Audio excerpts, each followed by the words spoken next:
Hello everybody, how's it going? And welcome back everyone. Welcome to the thing where stuff might happen, baby. Let me, just 1 second, I have to set a couple things up. Are y'all doing okay? This is a live video. I'm just opening up my 85,000 chat boxes. My 85.2 thousand chat boxes. Oh my gosh.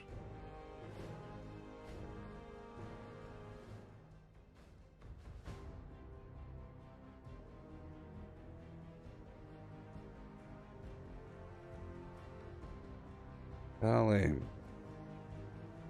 I gotta pop out all these chat boxes. All these chat boxes, baby. 85 million chat boxes. Okay. Well, we're here. And it's time.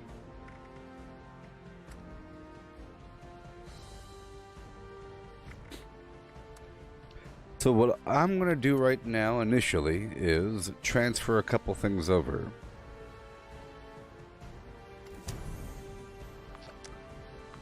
I did workshops last stream, Donovan. I might do some this stream as well, but you know. I gotta clean up my inventory really quick. I'm gonna move some items over. Clear up my store. ETC. Yeah.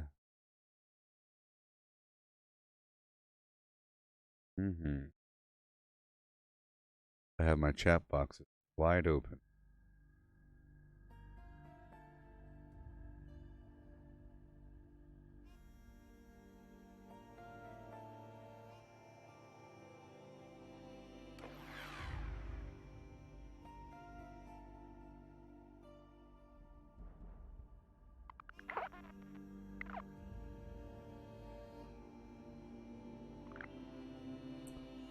There we go. So let's head on over across the map to the purveyor right over yonder.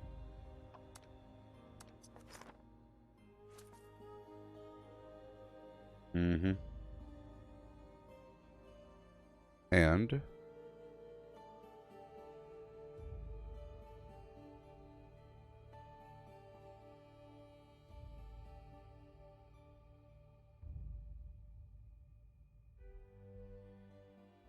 there we go.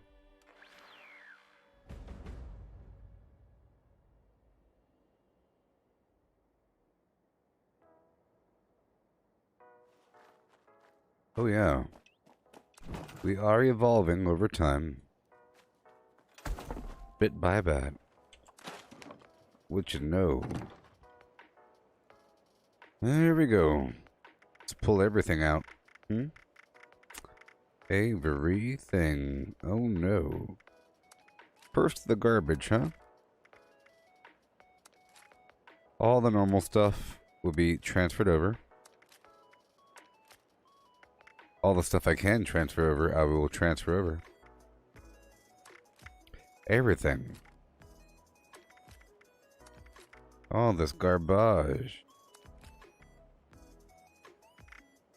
Yeah. Hey, Professor. Welcome.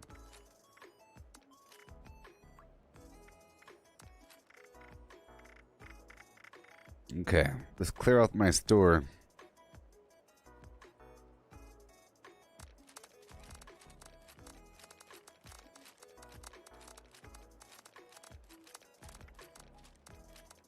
Heads up, you might want to turn down your audio. When I transfer all the stuff over, it's going to be very loud. Very, very loud. Okay. Pretty much clearing out my store of all of the weapons and armor. Okay. Yeah. And all these serums.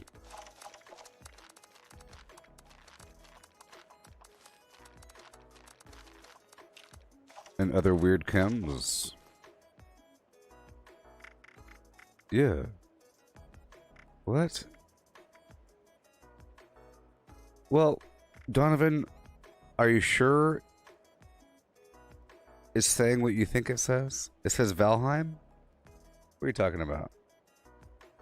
I don't think you're right. I don't think you're right. To me, it says the right thing. Are you sure about that? You're gonna make me check right now? Oh, you're making me check. Making me check.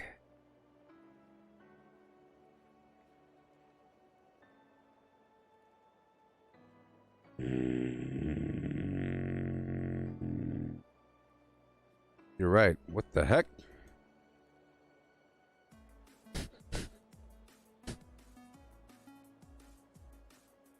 What?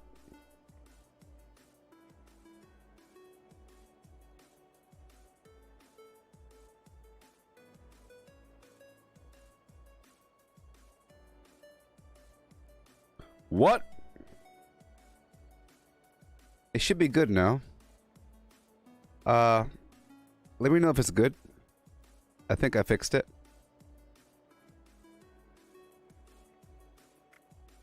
And if it didn't work, I could do one more thing.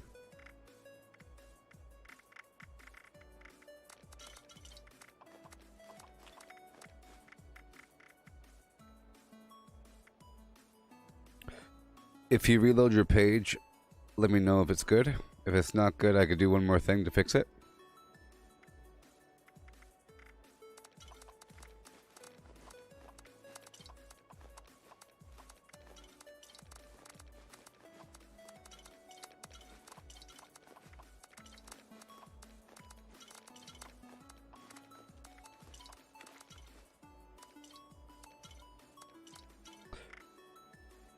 Sort by spoilage, and I'll transfer all the meats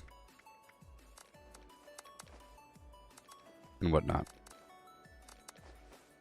Pretty important stuff. Alright, good. Good.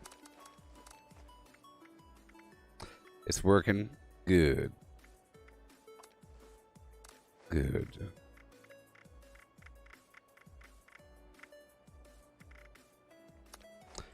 Just keeping what I have to keep.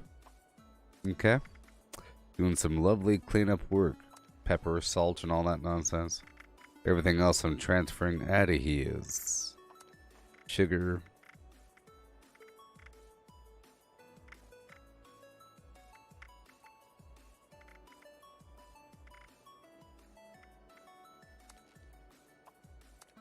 All the AP foods. The honey.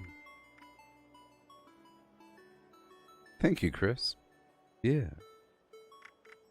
And sugar bombs.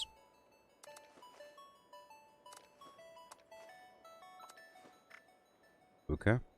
And hey, oh my gosh, thank you so thank you, Beast. Thank you. Thank you. Just keeping a couple things. Just a couple things. I don't ever need to use these chems, really. A couple fury from time to time for those daily ops that require melee. You never know. Okay. I'm gonna keep the super stim packs and get rid of all the rest. I'd rather sell them though, so I'll just hold on to them. Okay, and right away I will keep about that much. Cool. Maybe a bit more. Okay, sort by weight. Under miscellaneous. And make sure that all the ore is in the stash box. Asylum light, that's a brand new thing. I'll save these things. Uh-huh. But this other nonsense does not need to be here. I transferred over my junk on accident. One time. these mods will be gone. All this ammo will be trashed.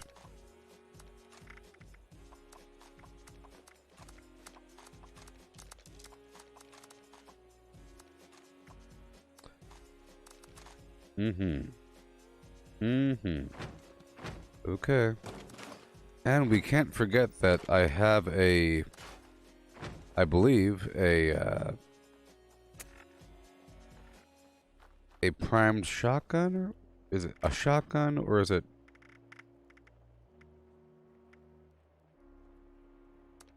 Yeah, it's a shotgun.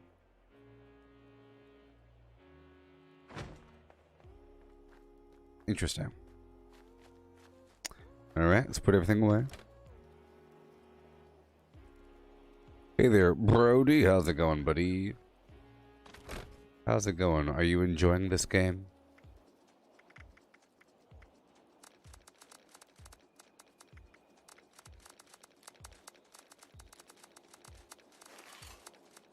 Turn my eye tracking back on.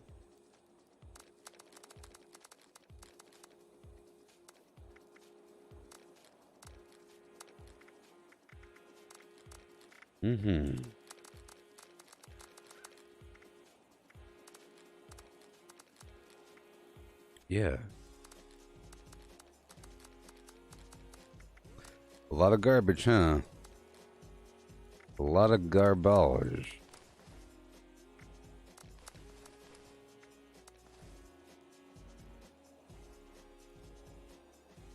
Yeah. Don't need to keep the beer. Bourbon, canned meat stew. Sure, for later.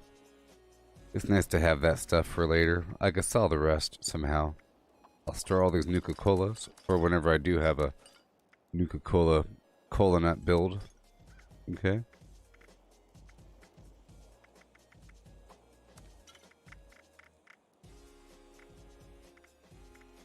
Whiskey for later. Wine for later. Sometimes I use that garbage, you know? Just not right now. And everything here. All these bobbleheads. All that buff out. All these serums. Awesome. A lot of stuff. It's going to take several characters to distribute everything. And I have to do the scripting with my other characters. I think it's twice as much, so I can get rid of more legendaries with my other dudes. You know? Know what I mean? All these other chems go away. Everything.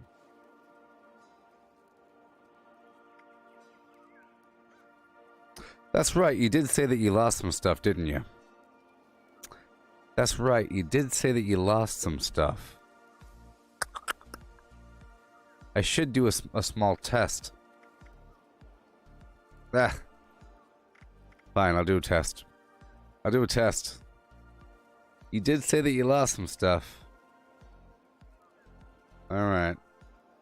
Well, I'll do it for you, people. And I'll turn down the volume for the game. Just for a second, so I don't destroy your speakers.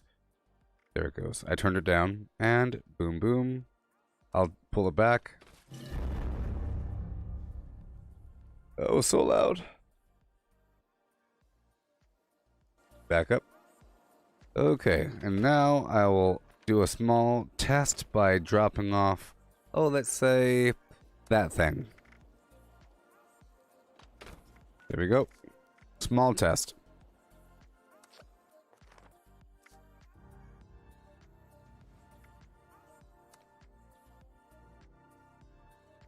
Let's hop on over to Pistachio.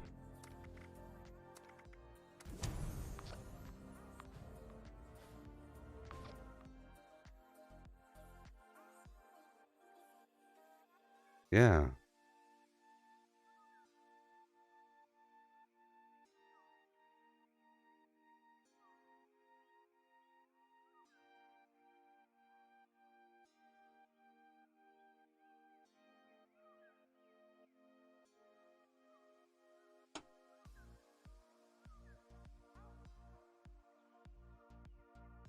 Yeah. Okay.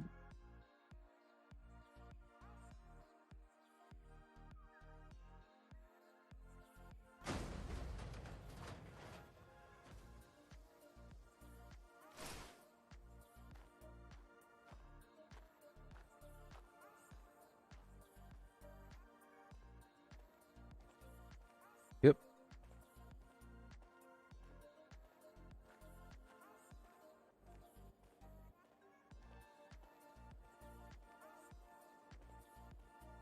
Look at those clouds.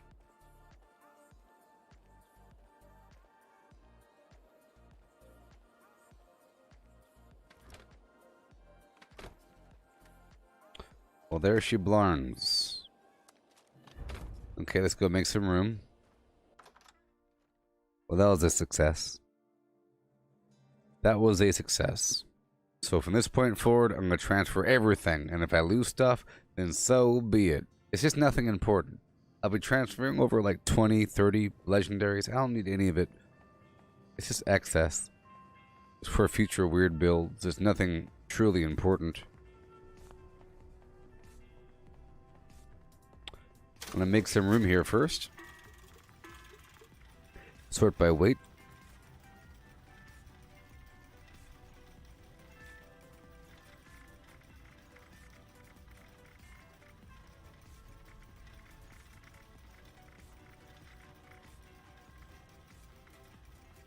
Okay,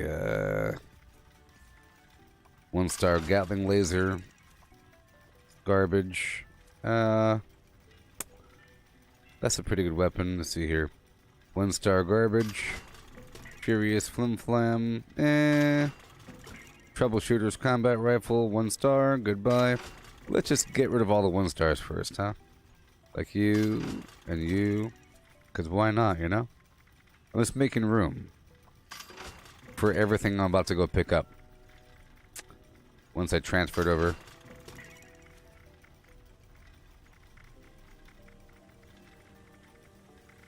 Okay, armor. Oh, yes. A lot of it is good, some of it is bad. Hey there, Keith. A couple things are... I like to keep the weapon weight reduction armor. You know? Okay.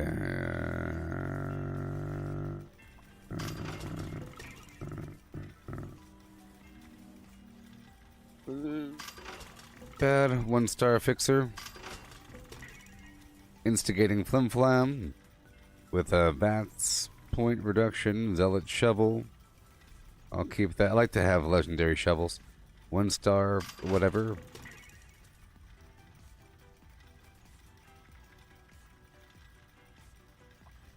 Kind of a weird weapon, so I'll keep that. One of those, you know, old guard. One of those weird things. One of those weird things that you get from something. Anti-armor pipe pistol with bash damage, who cares? Executioner's Flim Flam. Let's see here. Let's go for the 2-stars, huh? 2-star action. Sure. Limb damage.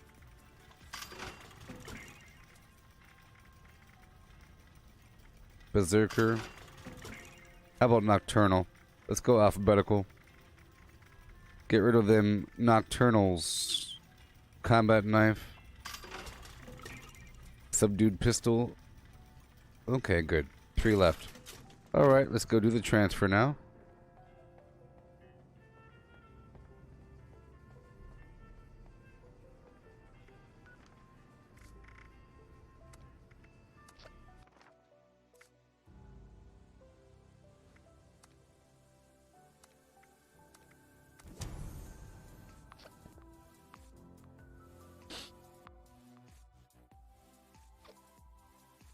And we'll see if that weapon is still in the box. I don't know if I took it. It might still be there. I'll fill it back up. I like to get all skimpy pimpy. Light and fresh.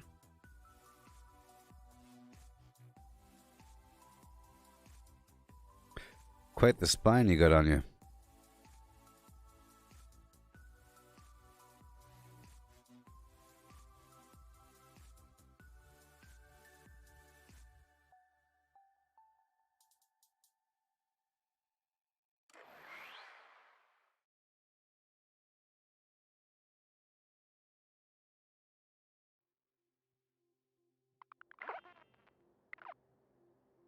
Here we go.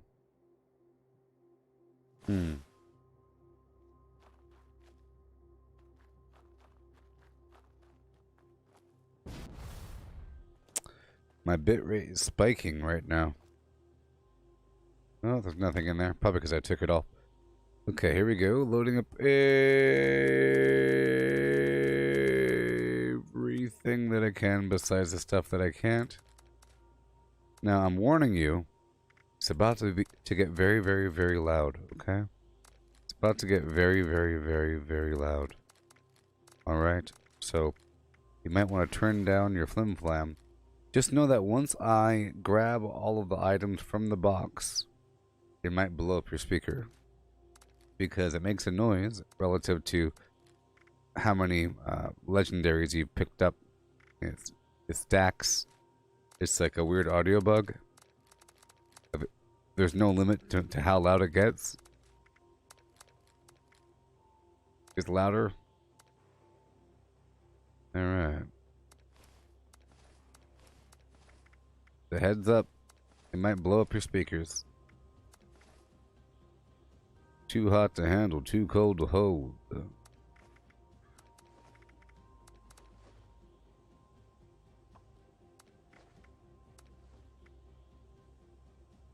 Yeah. Nuka Flim Flam.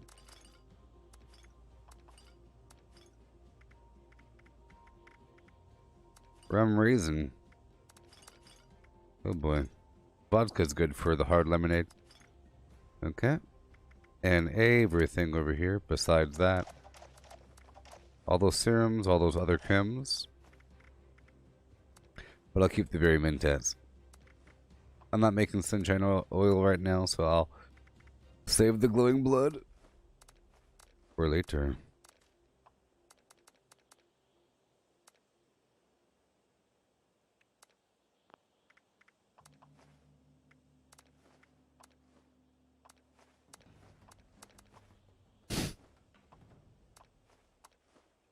Okay.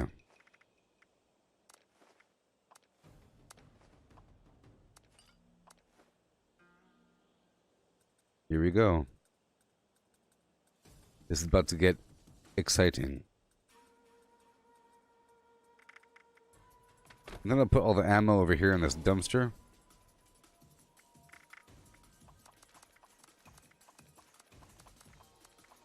Besides the 2mm and the fusion cores. Okay.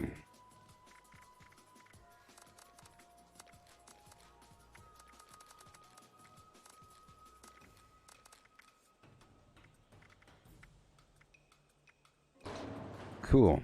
So now for the...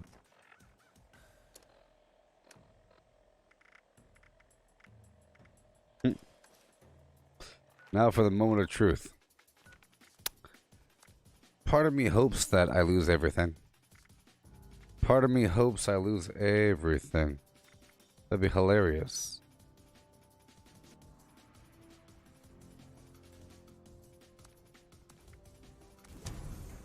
Lose everything. Lose everything. I really hope I do. I'd be the luckiest guy in the world. I'd be the happiest person ever if I lost everything right now.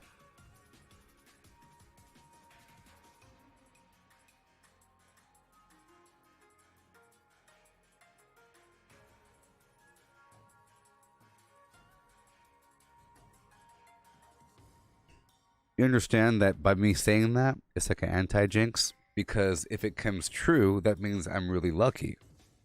Right? If I say, man, I'd be so lucky right now if all my tires blew out on the highway and then your tires blow out, that means that you were really lucky.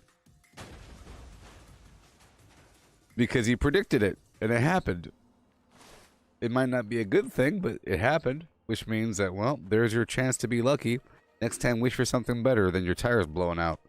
I sure wish I had a gold brick.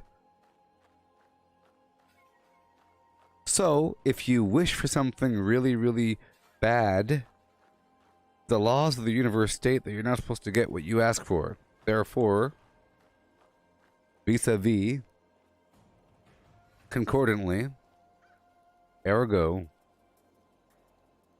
turn down your speakers, baby. Are you ready? I'm gonna press the button here.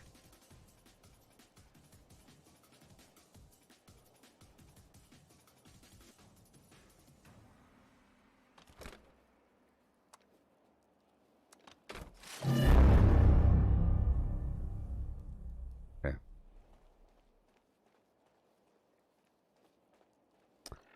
Come on, PC. Show a doctor.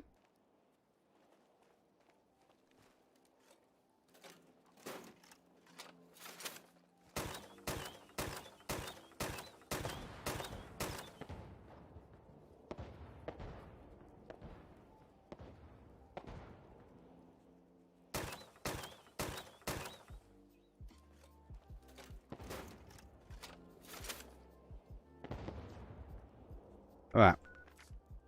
Now I'll do it again.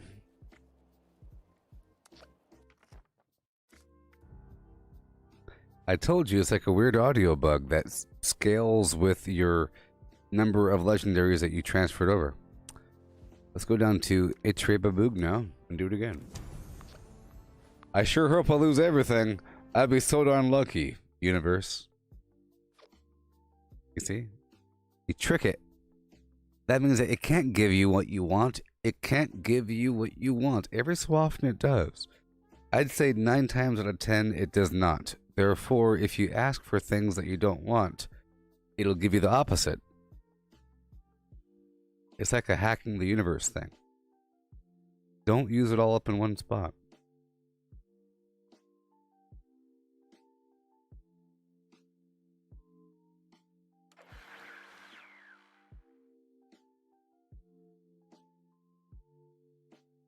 Man, that'd be cool if there's nothing in this box right now. I'd be really happy.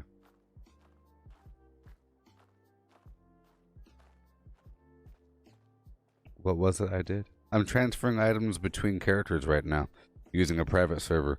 And every so often, once in a blue moon, there's nothing in the box. But I am just really hoping that that blue moon moment is right now, baby. Today's blue moon. Bam! See? Oh man, there's stuff in the box. That sucks, universe.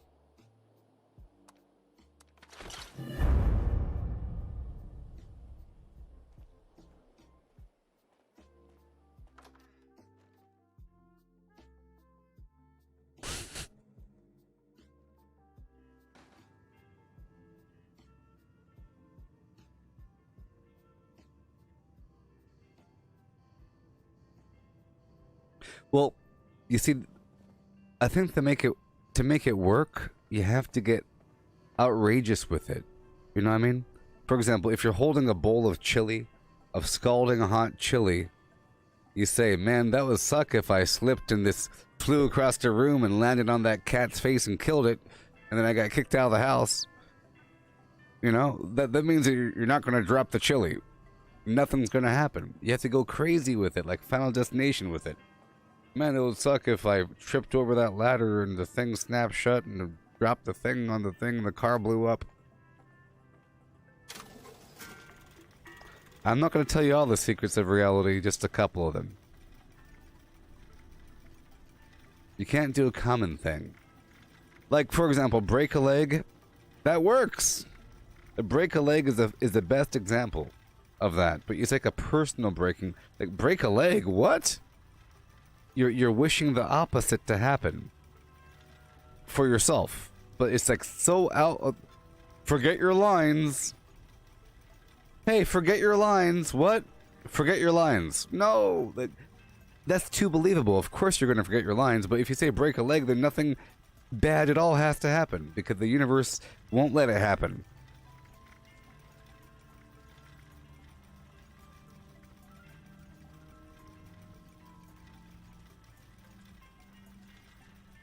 Hey Keith, advice for no gun build, level 15. Just punch stuff. Oh, well, how about this? If you use your hands, a throwing weapon is fine because there's no perks that directly contribute towards throwing weapons, and you could do it with your hand still out, so it counts as an extra attack. It counts as a thrown weapon like a grenade. So if you have a throwing knife that you can make it level 1 with like 4 iron, it's really, really, really, really OP for most of the game up until like level 45. Throwing knives, it'll perfectly contribute towards your melee build. Because sometimes you have to shoot something, but you don't want to swap out to a weapon. You don't want to waste any perks. But eventually, all that you need is martial artist and incisor and some other garbage. You know, you don't need to go all hardcore with slugger or barbarian or whatever, but you need general good strength and lots of strength, and bloodied helps, but you're level 15, so it doesn't really matter. You can't go all crazy with it. You just gotta melee them. It's generally easy. It's easy. It's all easy. But throwing knives is my advice, and it still counts as melee, sort of, but not really. It doesn't count at all as melee. And it does not get boosted from strength, but it does get boosted from bloody mess, from psycho or psychotats or overdrive, you know, drugs, and it gets boosted from adrenaline and from adrenal reaction. There's ways to boost throwing knives, but, you know, so throwing knives. Alright. Okay. Now, I'll be getting rid of all the 1 stars first.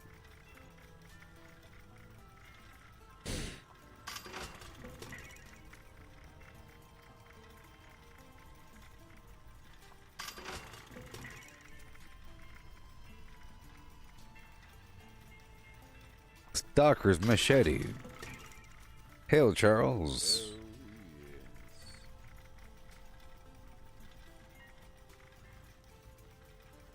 Okay.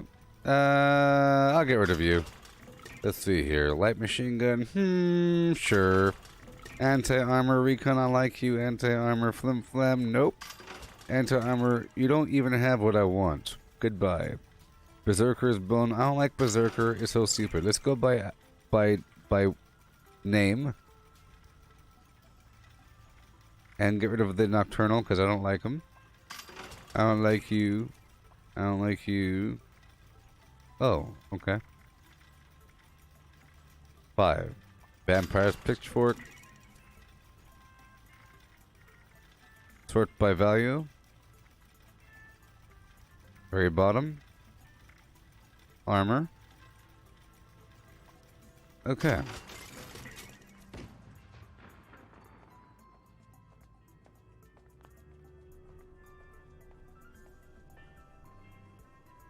Keith, you're asking what the weapons are for your hands. Do they count as for... So you're asking if fist weapons count as melee? Yes. Which means, vis-a-vis, concordantly ergo. I'll show you in a second. It means, Beast, that you could use the Twisted Muscles mutation, which gives you a 25% melee damage boost, and the Talons mutation, which gives you unarmed damage or fist damage. Those two things stack, which is why fist weapons are really good. So, a Mole Miner Gauntlet, a Power Fist, the Bloody Knuckle thing, a punching boxing glove, Death Tambo, you know, Death Claw Gauntlet, a bunch of things like that. Those are all fist weapons. Or just punching with your bare fist. Or if you're in power armor, just punching things. And then if you're in power armor, there's mods for the arms to increase your unarmed damage. So, for example, you have So, see, talons, unarmed damage, plus bleeding, twisted muscles, melee damage, plus crippling. And then on top of that, you want adrenal reaction, which gives you more weapon damage at low HP, but that's for any weapon. It stacks. Then carnivore helps melee people because it'll double the benefits of melee foods. And there's a bunch of them. Borg Bample. Check it out. For example, these foods over here boost melee damage at the bottom. See? Glowing meat steak, mutant hound chops, mutant hound stew, mutton chops, mutton meat pie, and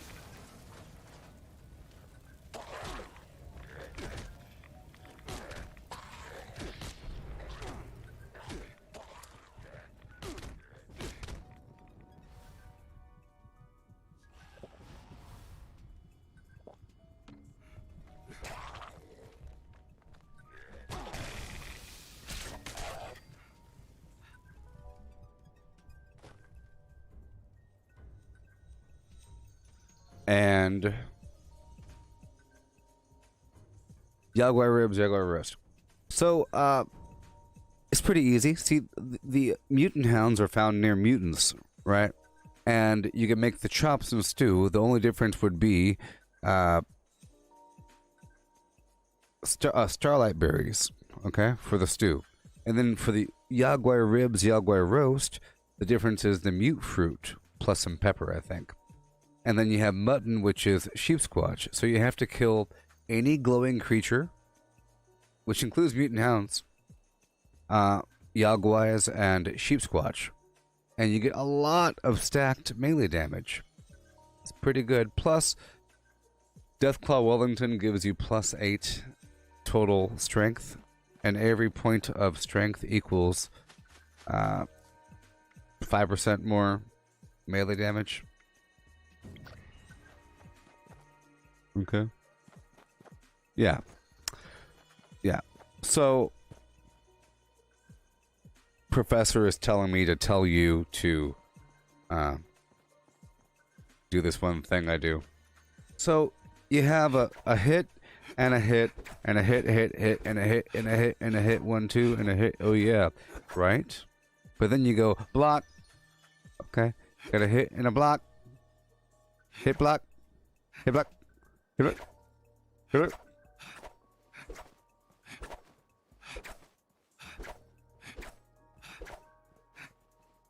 You can't really tell what's happening. You could tell if I was... Now listen.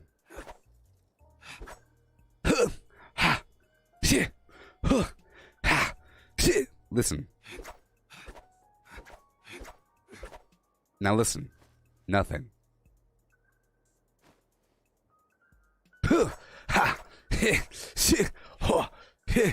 Nothing. Now listen. He grunted. What? See, he grunted during the block. You know what that means, beast?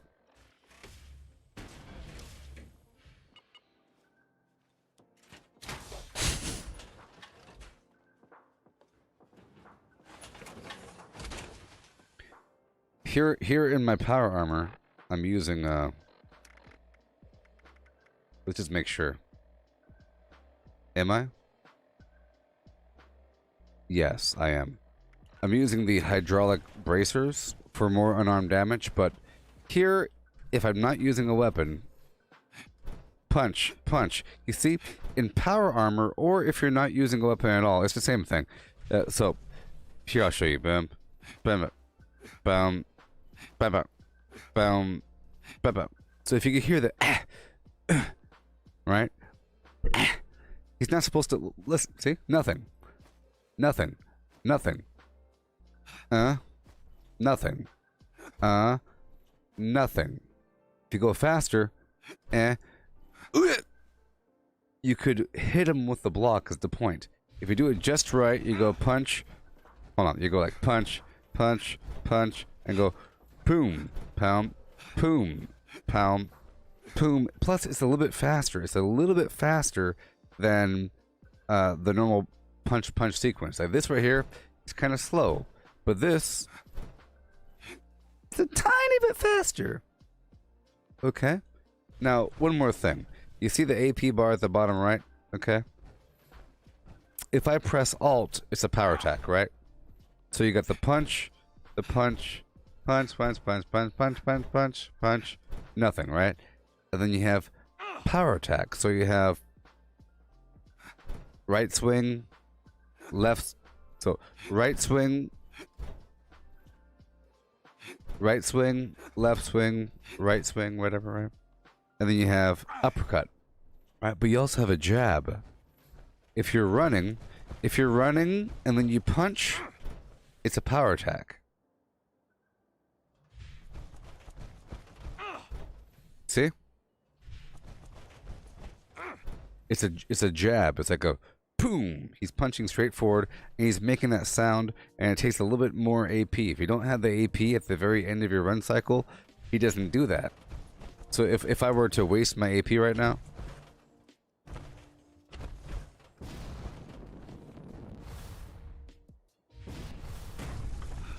let's keep on running until it's gone. And then I punch. See? It becomes a weak little baby punch because I don't have enough AP. Also, if I'm running and then I just press Alt, he does it as well. It does the same damage as a full power attack. The same thing happens when I'm not in power armor, if I'm not using a weapon, you see? Right punch, left punch, right punch, See, it's not an uppercut, it's more like a bash with the fist, but that's also a power attack. And then I'm running and, see? He's like a weird, that's also a power attack. So, if you're fighting, let's go. I'll show you. Yeah.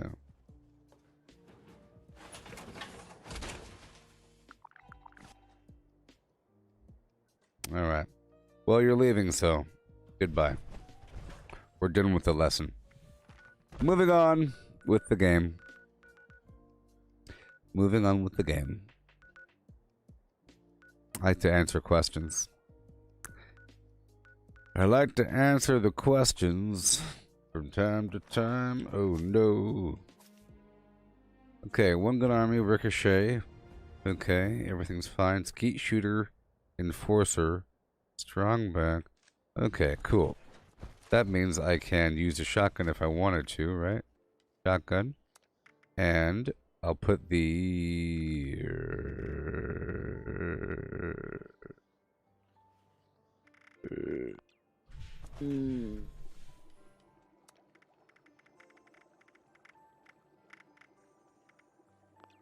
I'll put the anti-armor Tesla gun over here, number 3.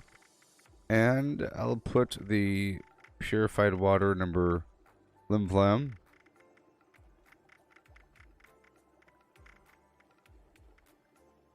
Sure. Now, boom, boom, boom. Coiled stealth boy. I'm really not using the stealth boy, you know. So I think I'm going to sack some of these modules and put them back. And I think I'll just swap between the core assembly, the emergency protocols, and the jetpack, and yeah. See, I actually used the Tesla quill today. I did. Well, it weighs a lot. It's will I nil I. But it is taking up a lot of my hotbar right now. And it really is just for fun. So, I'm going to take it off for now. Okay? But I'm going to keep a couple of them. Goodbye. So, we have the core assembly, the jetpack, the protocol, and that's it, right? Sure. And now I could put the purified water back on number 9. I use that to heal, you know, quite often. Number 4, I think, you know, well, the problem here is, fine, I will.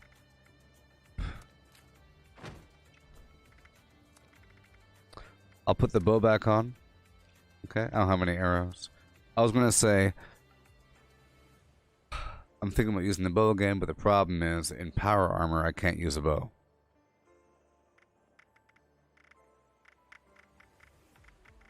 That's not a problem. Hey Matthew, if you want flint in Valheim, you go to the dark forest, the black forest. It's on the shore. No. It's on the shoreline in the meadows. It's all throughout the shoreline in the meadows, up and down the shoreline, the whole place. Pretty much, if you find necks walking around, there'll be flint.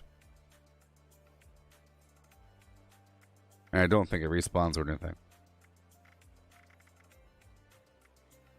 Yeah. So, purified water. And 5-8. I'll put the Halloween candy back at number 8. And 5 can be some other AP food if I have any on me. How about a placeholder for now? How about berry mentats for now? And I'll put the Halloween candy back over here, 1300. And then once I get something else, which I'm sure I have in the box, I'll put it there. Honey. A terrible placeholder, but it'll do the trick. It'll give me more. No, I'll use the royal jelly taffy for now. Then I have to make some arrows. And now we're back. We are back on solid ground. I did a big transfer over. Let's move these final items over. I had that pistol as well I'm not using. For assembly, a bunch of items I have to get rid of. All these apparel items, whatever. I'll keep them. I'll keep them. Alright, now all these other foods. I need more dirty water. I could sell all this alcohol and whatnot tomorrow once it resets.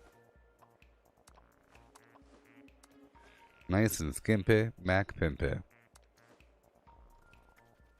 And I don't need the berry mentats really, so I'm not going to use them. But I will be holding the super stim packs on me.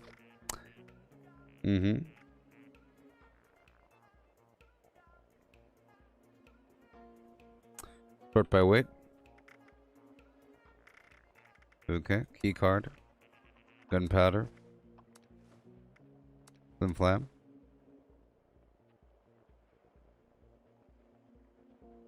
I'll get rid of these mods in a bit. Not exactly right now though. And I'll pull out a bit more ammo. And I'll put away some of these fusion cores. There we go. I'll hold 3 on me and go from there. That's better.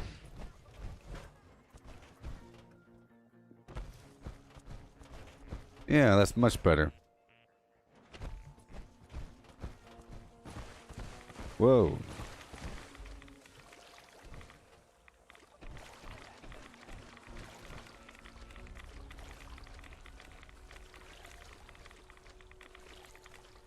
The flint might in Valheim, the flint might also be in the dark forest, but pretty sure it's in the meadows. Black forest. Whatever.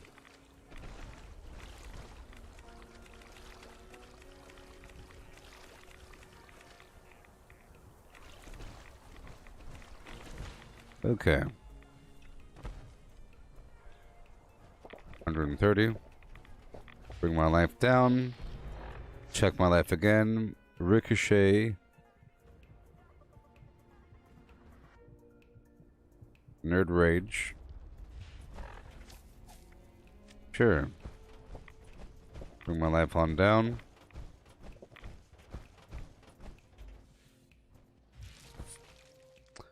Okay. And now I'm all loaded and ready with my shotgun.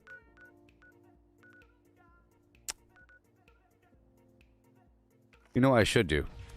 I should use my Zealot's Prime Shotgun and only use it against a Scorch Beast, just to ground it.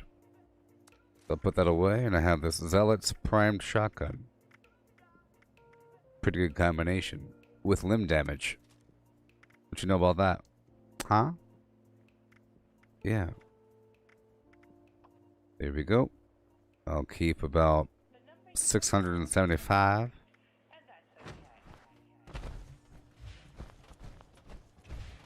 Load her up rawhide. I'll make some arrows.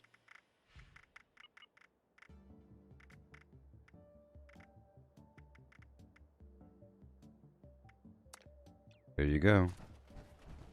I wish the ultrasight ammo produced a different color or something. Like slightly different. Okay, let's go on back. There's someone at my camp. Dang it. You think I like that? You think I like that? But that's okay. I'm not even selling anything, so I'd rather not hang out there. Let's go down here to the White Spring. There's lots of workbenches back there. I could work on my items. I have to make some arrows, and I have to deconstruct a bunch of garbage, and then look for another code piece for the Bob. Yeah.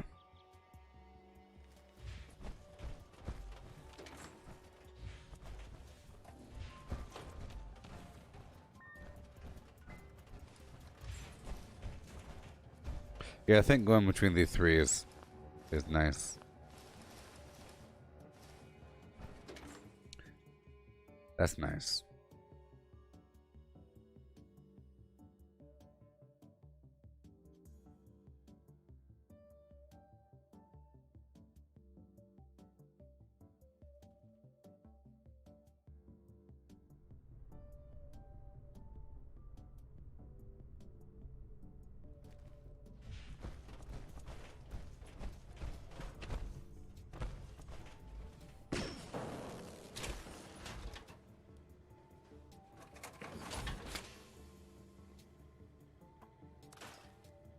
Okay.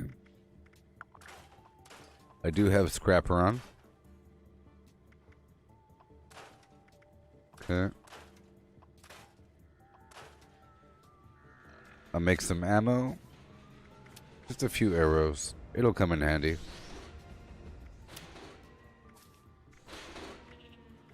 Just a few. No big deal.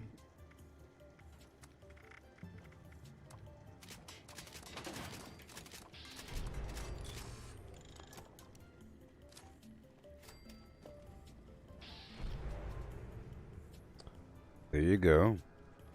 And now I'll go downstairs. If I might and may. To chemistry.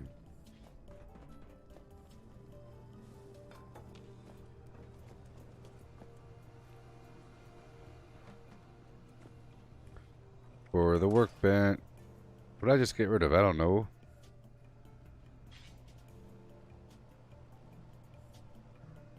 I don't know what it was.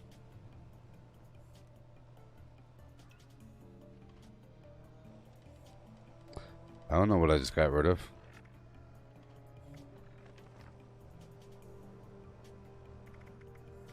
I got rid of something.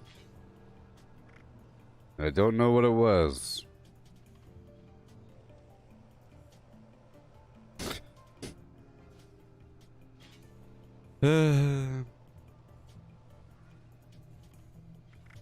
Smelting.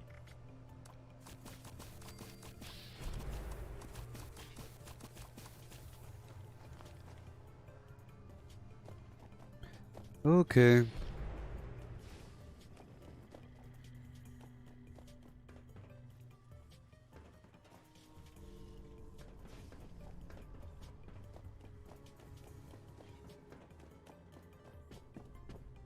I'll loot over here really quick. Your presence has been Salt and pepper. by our staff. Yeah.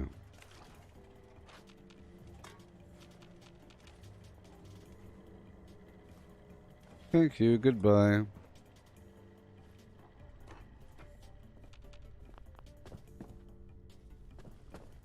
Heading to the purple side down below.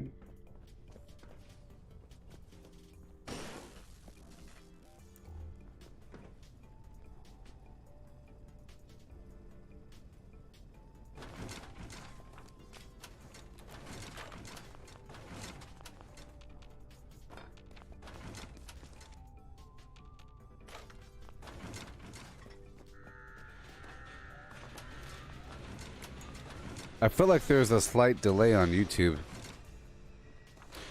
Quite unfortunate. Delays are scary. How has Fallout been? It's been good. It's been good, you know.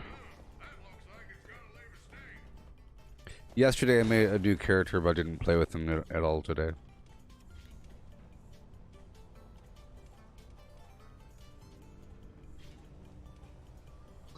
Okay, going for alpha.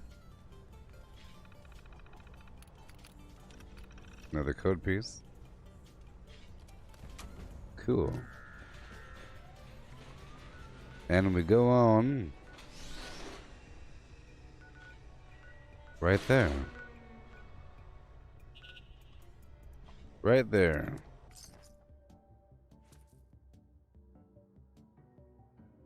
Whoa, boy.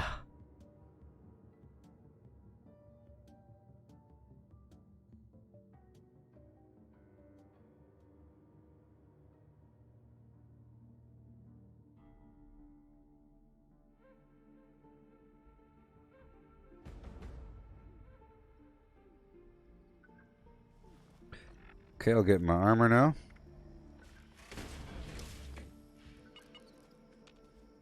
And then I'll swap out my hotbar.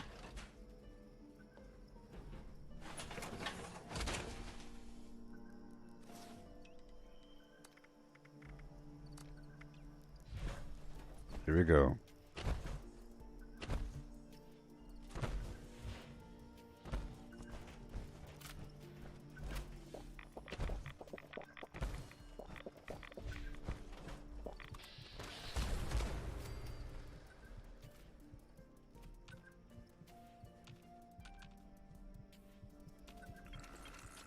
Okay.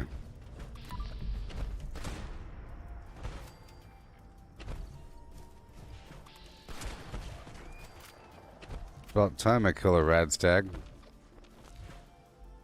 Alright. Good to go. I'm looking at the map right now to see what's available. Let's check out my daily quests.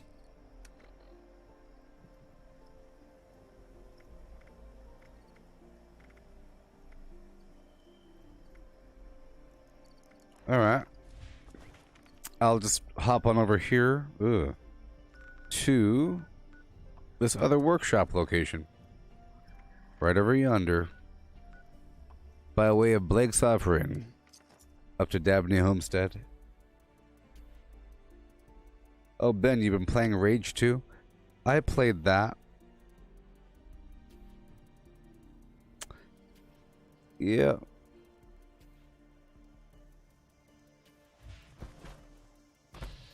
Very pink. I join you in eternity.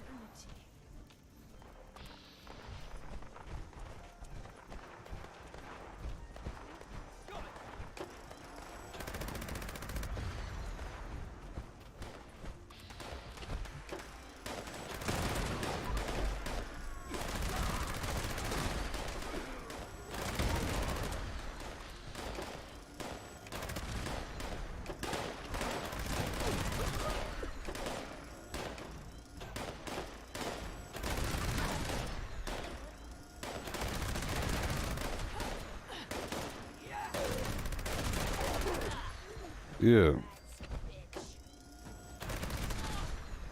I was gonna say, it's kind of immersion breaking that they don't fight back. I think they eventually might. Or taking what ain't mine.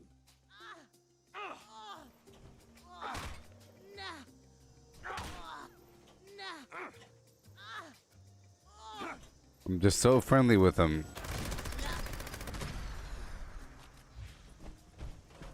We are allies.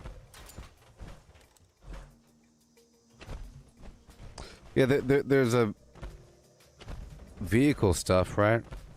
It's been a while, but lots of driving. It's pretty cool.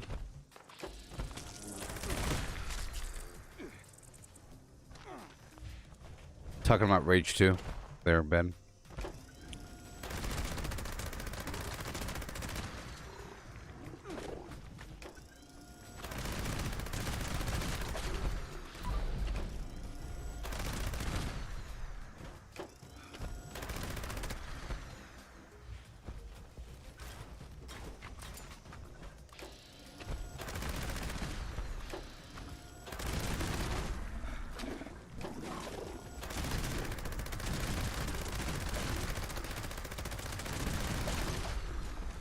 So much. Check the map. I heard stuff. Here we go.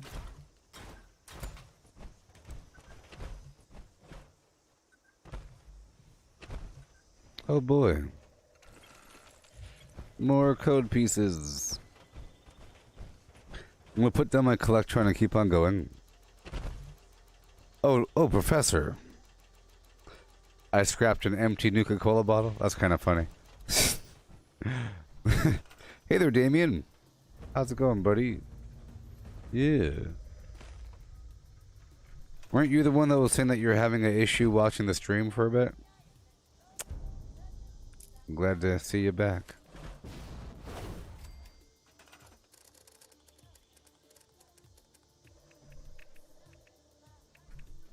Go down, Papa, don't you blow your top.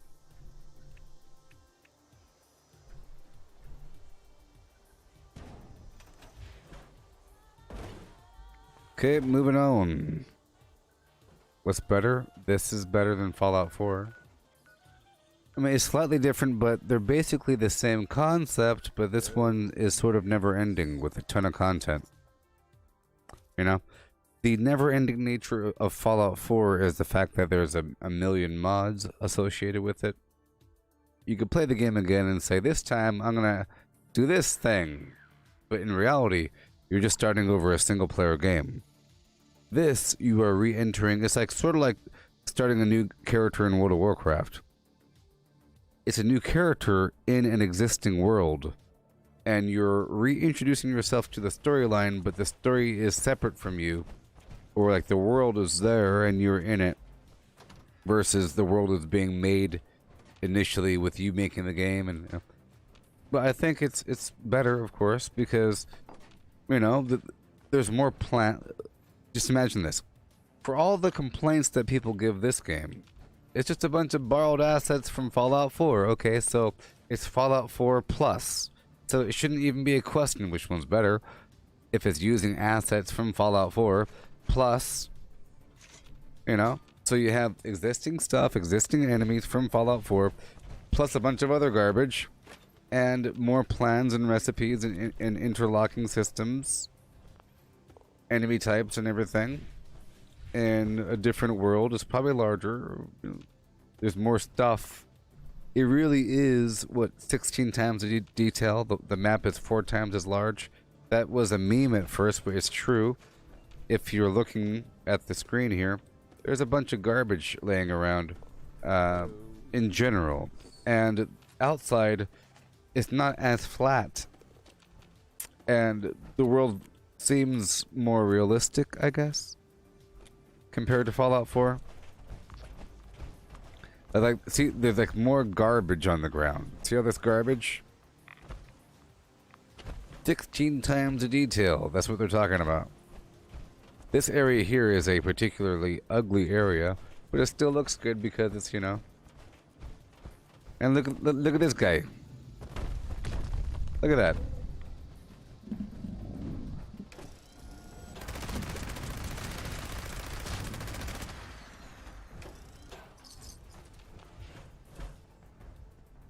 you know? Of course, it's different. I think this one is more true to, like, Fallout than Fallout 4. Fallout 4 is played as a man at a time. Culture shock. This one too. Okay? This one as well. In Fallout 4, it's, you are a person from 200 years ago, and you're now in the apocalypse. Look at how the world has shifted. Where's your son? Where's my son Sean? You know? But in this one, it's, hey, you're leaving the vault. Your job that you're trained to do is to reclaim the wasteland after the bombs dropped. You're there to go join your associates outside the bomb thing. And oh no, look, bad things have happened. We didn't expect it to be this bad. In this sense, you are prepared for it, but it's a shock to see how bad it actually is. You know? The whole point of Vault-Tec is to train, or is to prepare for total nuclear annihilation garbage. So they know about it, but in terms of the truth about mutants and ghouls and other weird cryptid creatures, they didn't predict all that nonsense. I think they predicted some sort of issue with water and, you know, just sheer survival, but not so much the combat aspect of it all. So there's that shock, and you're learning to deal with it, but it's really like it makes sense to me. And in terms of a role-playing narrative experience, you really are your own person with your own backstory, but you are from Vault-Tec, or sorry, you were raised in the Vault or whatever, or at least you've lived there for the past 10 years or something, versus being a person with a wife and a son, and you're looking for him, and blah blah blah. I don't like role-playing games where they decide your past for you. And Fallout 4 does that. And in Fallout 4, your character is talking.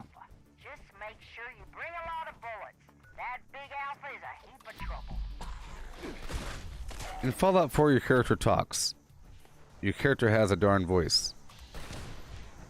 So it's not really you talking. I mean, it is, but you know. It's not really you. It's like, it's sort of like you are floating in the head of a known human. But in this, you really are the person. It's pretty cool. Now, there's a nice long storyline, and they've improved the game over time. So this game came out with a not so much expansions, but updates. Been out for a few years now. And now for a new player, it should be a great game. A wonderful, great game with NPCs you're talking to, and a ripe storyline with factions and the greatness. Greatness.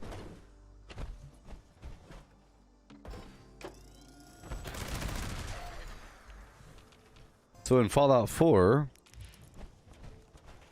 you have your storyline, and you have your map, and you have your loot, and you have your bad guys, and you're doing what you gotta do. But on top of that, you have settlements. You know, the whole Preston Garvey meme about another settlement needs your help, and they mark it for you on the map, and you go take over another spot, and you could build there. You could build around the map in different spots, and so forth. This game has that same concept of building at settlements, but they're called workshops here. And I'm taking over a workshop right now. But here in Fallout 76, they're contested territory. So in truth, you could think of each of these locations, these workshop locations, as little PvP maps. Yeah. People that complain that there's not enough PvP, they specifically don't do workshop conquest now, do they? People can come here and fight me and kill me. There's resources here, you build up, you do what you gotta do. I'm building just a little bit and I'm leaving because I have a lot of work to do in this world. So many things. I can come back later with free fast travel because I own the spot. You see my icons on the map now. It's pretty cool. The map's pretty large. You have these different biomes and everything. Pretty awesome. The Highlands, Savage Divide sort of thing, and it's pretty cool. Pretty cool. So, let's move on. I'll take over the farm over here.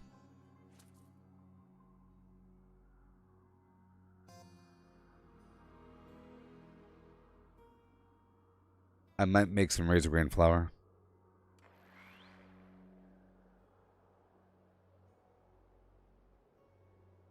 So here I'll be swapping out my butcher's bounty for specifically green thumb.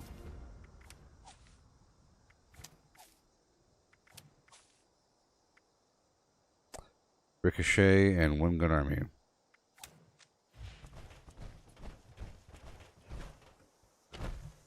I don't really need the corn, so I'm not really going to collect any. I'll put on my core assembly, power armor torso, and let's loot through this building. The chlorine here is acid. Now the cool thing in Fallout 76 is that the loot is first come first serve. If there's loot laying out here and there's a server with a bunch of people on it, I'm the first one here because there's loot. But loot that's in containers is everyone's. So if I came here like right now and looted everything, somebody can come after me and check this metal box, that desk, and they'll still get something.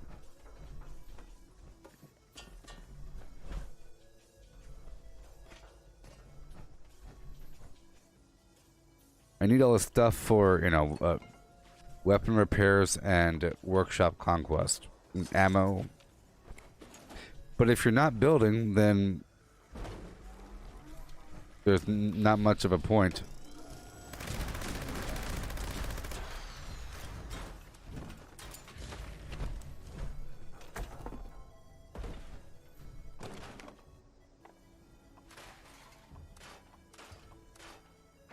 All right. Lights off.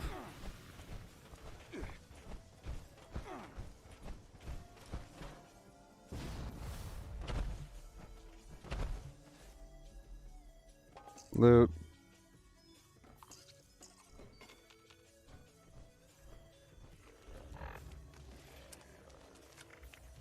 There we go. I'm gonna punch him good. Bobblehead.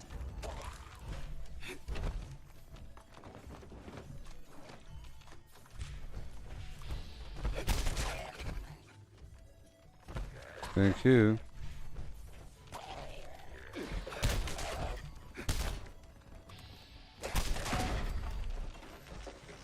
Oh boy.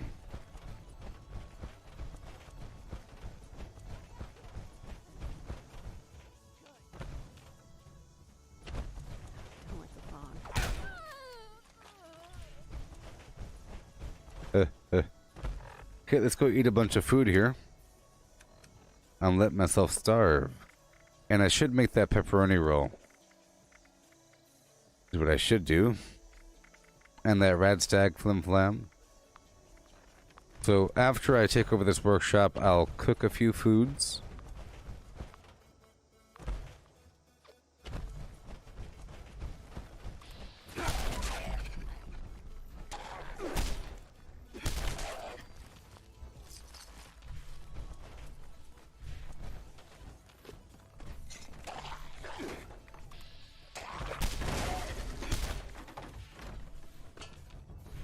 Yeah.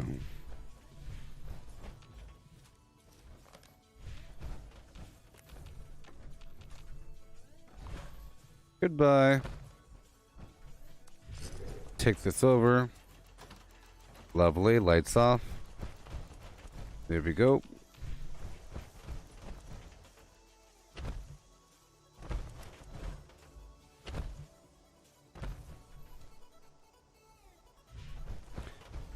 So you could build a bunch of stuff with these areas, like I said, and you could blueprint everything into little modules. And I have this module here with a couple objects, including a collectron there that gives me resources over time. And I'll come back whenever it's time to go get them. Yeah. Yep. Yep. I'll visit the giant teapot here for a second, drop off that honey to the robot.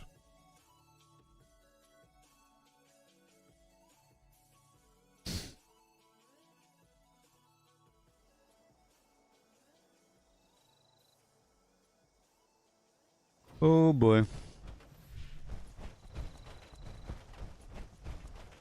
wise man once said, "While there is tea, there is hope."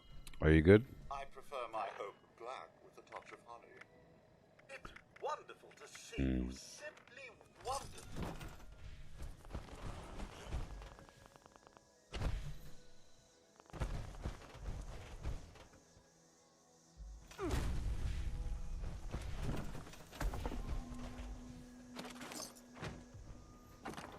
Okay. If I have any honey. And I do. Okay, while I'm here, let me do the thing here.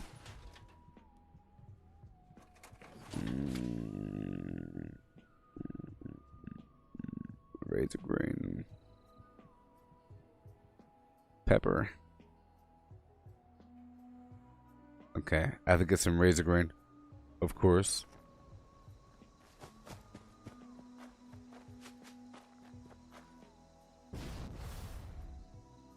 Let's go turn this in.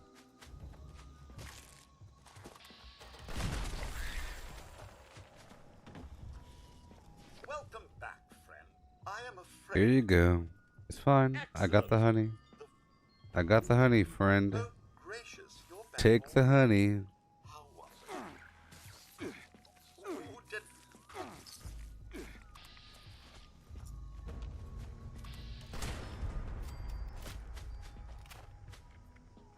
Okay, we'll go straight back to Billings and get the razor grain.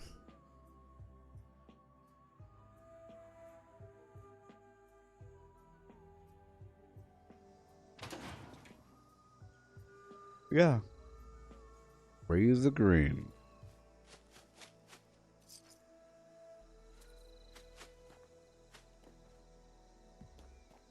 There we go.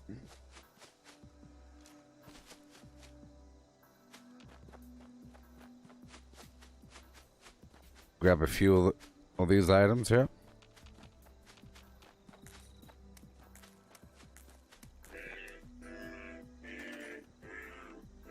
And I'll put down the whole home. I just love songs, don't you?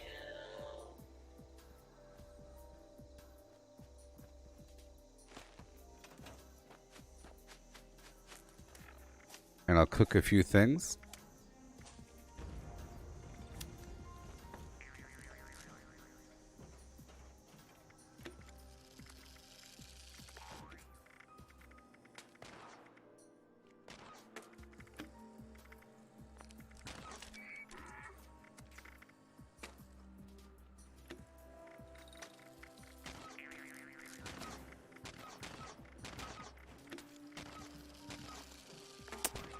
Of course, ramen milk.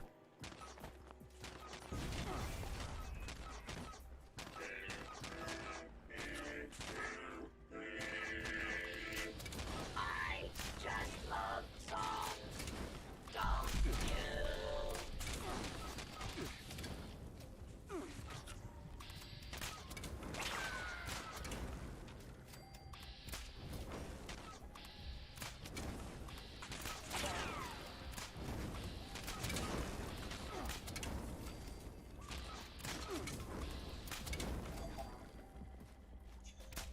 Okay. Cool. Let's go get some of that Brahmin milk from right exactly here. Actually. Just a funny thing. right exactly here, actually, because that was scary.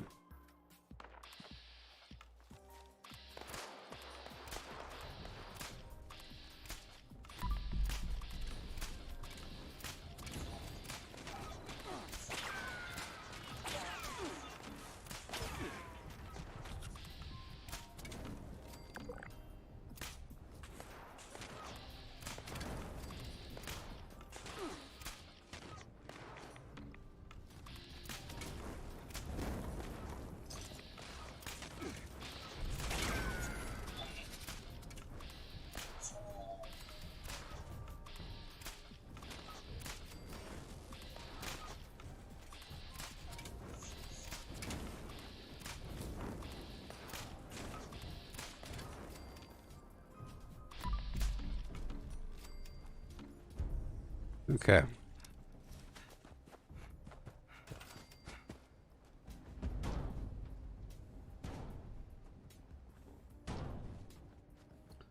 Give it up, cows. Thank you for the milk, cow.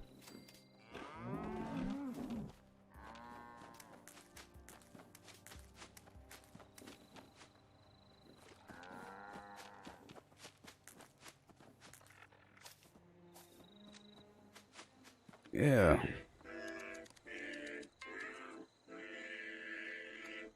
I just love songs. Don't Yeah. That thing, this looks pretty good, doesn't it? It's one of the better looking foods, actually. It's one of the better looking foods, people. Pepperoni roll. For carry weight. Okay, all food. Yagway ribs. The taffy.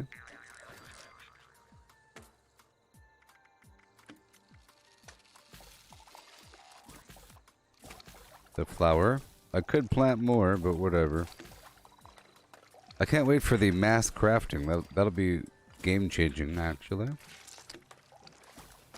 Alright. fun is what I do. Game changing. I find boys Yeah, hey, for Professor, you could place, I'm pretty sure, you could do 3 Brahmin at a workshop and 1 at a camp. I think it's only 1 at a camp, but it's 3 at a workshop. And if you wanted more milk, you can get kind of exploited with it and just put down 3, milk them all, get rid of it, you know?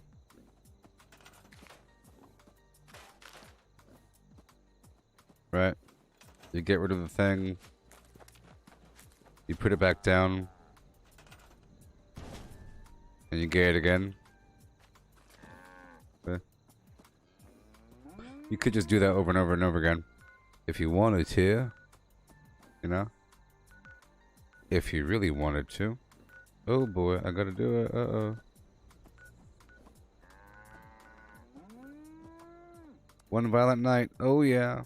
One of the better events in the entire world. I love it. It's a pretty cool event. I think Fallout 76 has a great server population. It never gets too heavy.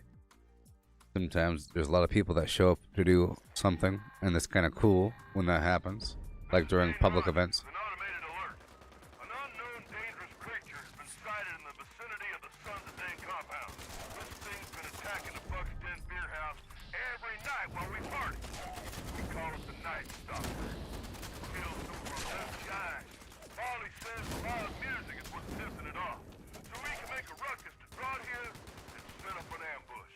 Tell them some beast will put it into our good time. So we're fixing on blast of the jukebox and jamming on instruments, light a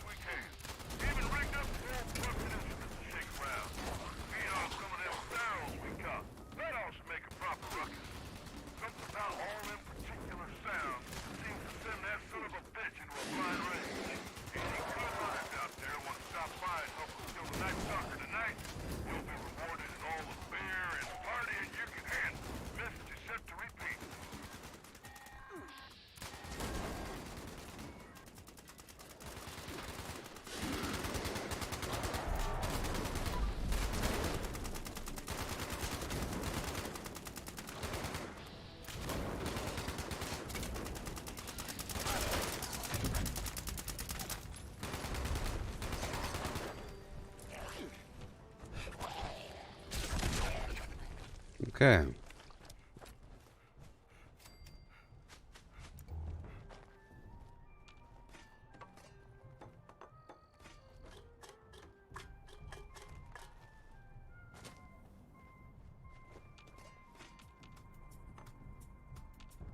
So much.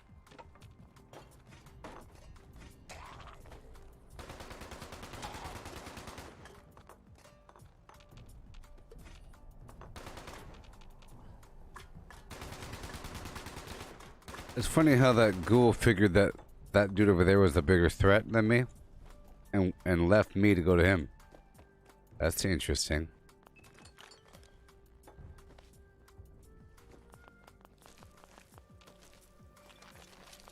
Yeah.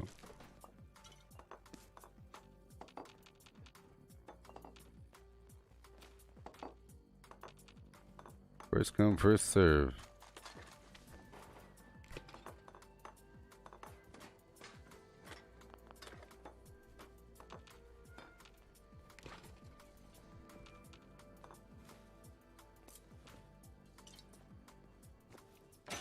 Oh yeah.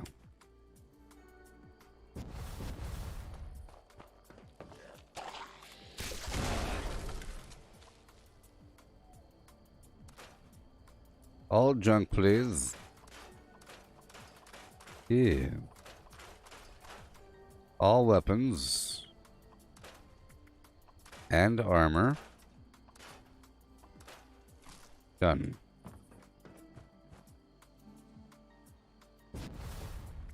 Why am I alone?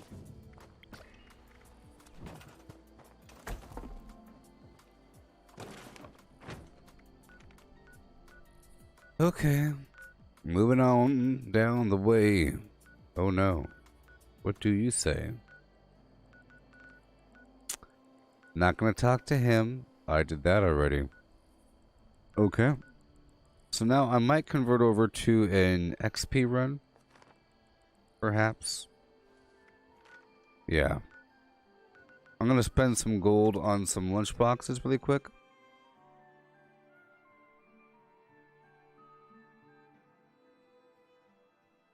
And I'll get some tasty. I'll get some squirrels.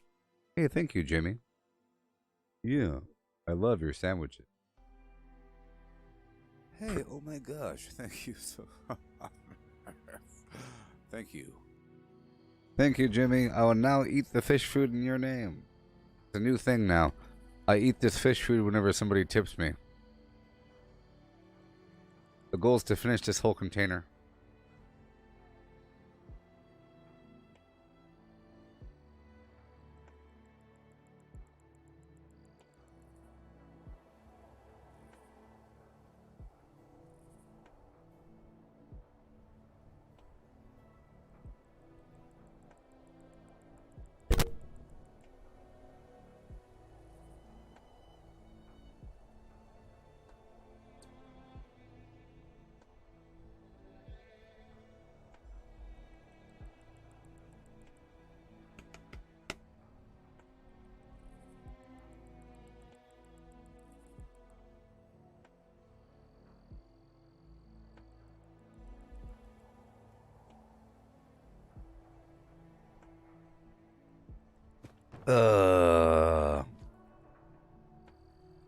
Fish food.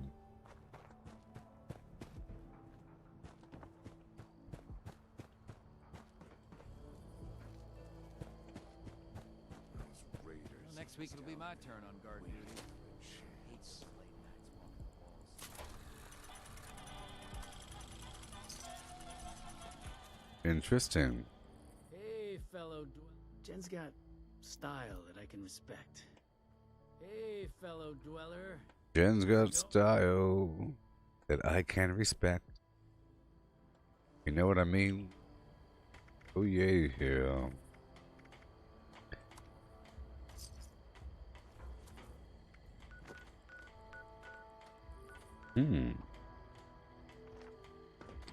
Looks like the day rolled over on me. The day rolled over on me. Waiting for a chance. Hey, buddy. Those detonators would have helped us put in a well at another Yeah? community. I understand you have your reasons for what you did. Finally, the last if you can get Shut up. Excellent. Fortunately, we put tracking. I can show you roughly where it is, but you'll have to wait until you're close. Play. Faux show. Faux show.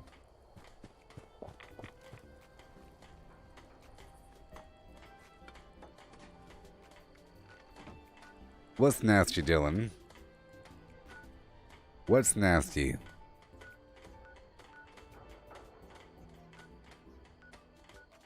Eating fish food?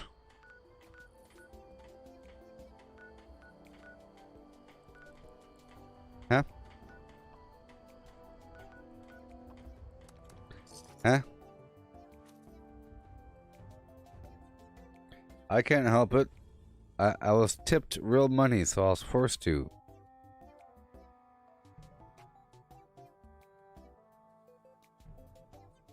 I was forced to.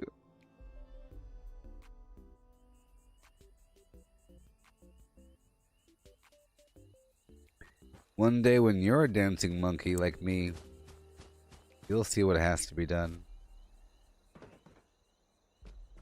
I'm just a dancing monkey.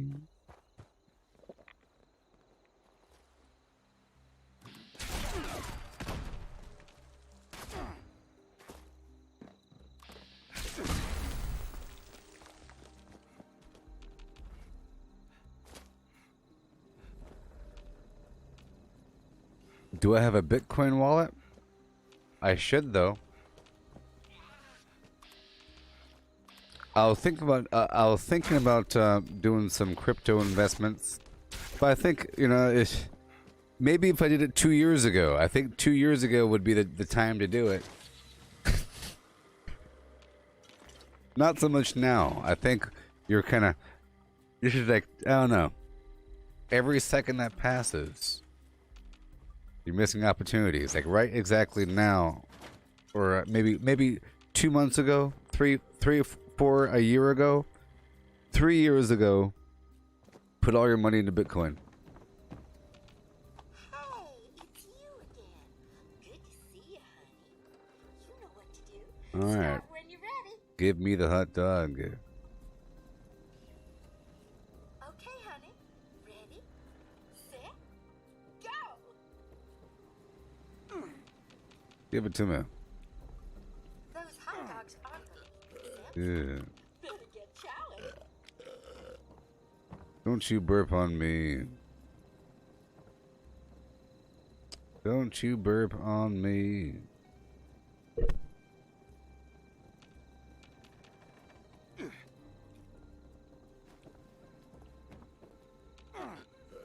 Yeah.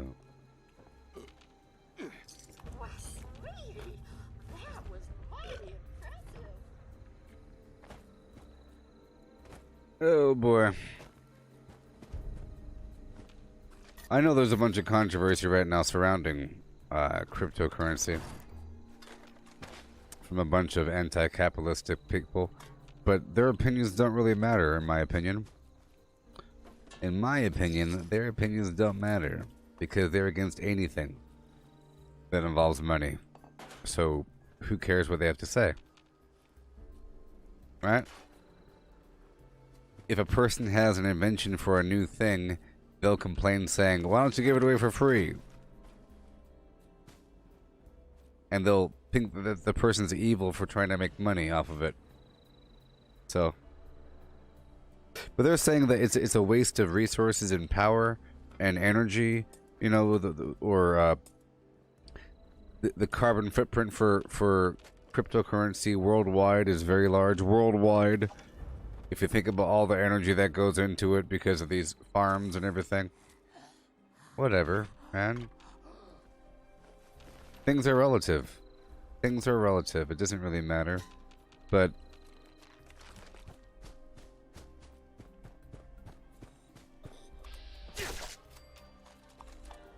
whatever.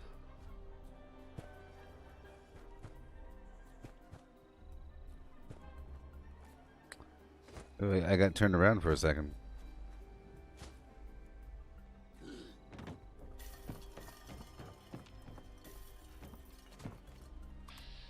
Right over here.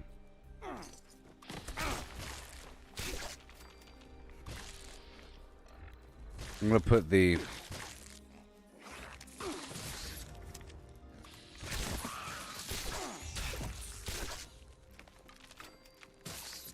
there we go. Ricochet, one good army.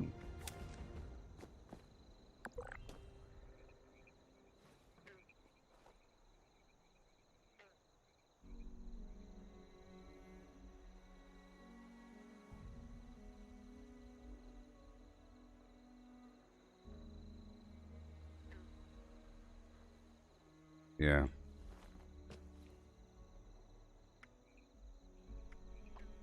Yeah. Moving on. Right on down the way. Gotta do what you gotta do. Is it a new day? I feel like it's a new day. But it's not. Same day.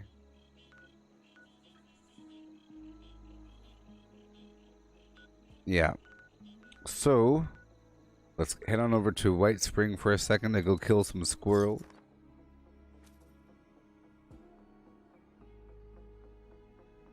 Katya, you're from Brazil? Is that so?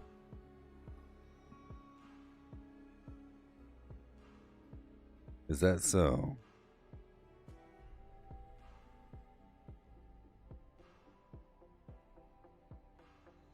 Is that so?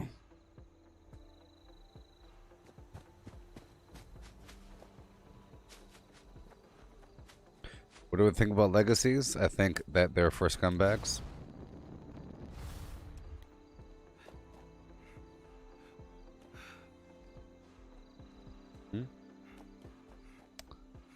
The short of it. Pure scumbaggery. Pure, unadulterated scumbaggery.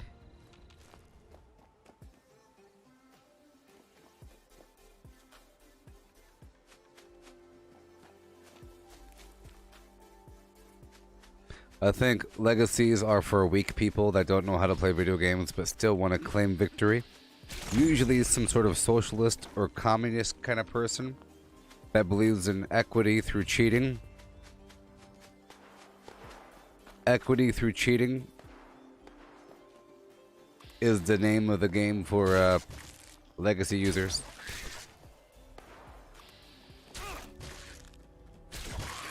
They're the kind of person that knows the exact drop rate of other items, and they say there's a 0.092% chance of getting the good weapons, therefore I have to use this weapon. I have to use a legacy weapon because the other stuff is too rare. Bethesda's just doing it on purpose to make the game last longer by making their loot tables bad. It's just bad stuff, so I purposely don't do it because it's, you know, so bad. It's so bad. It's nasty. And 9 times or 19 times out of 20 is duped. It's duped. So, it's all duped.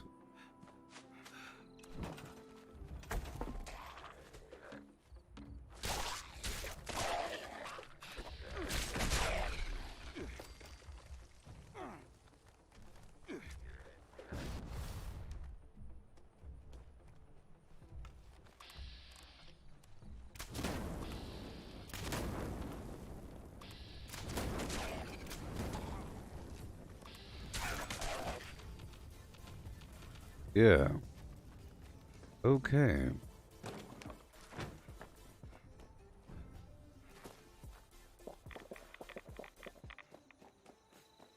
Hey there, Ronald. You missed my Valheim streams?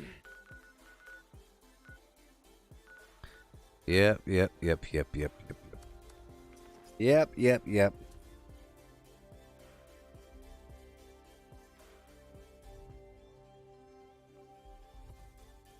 But in all honesty, not all legacies are the same.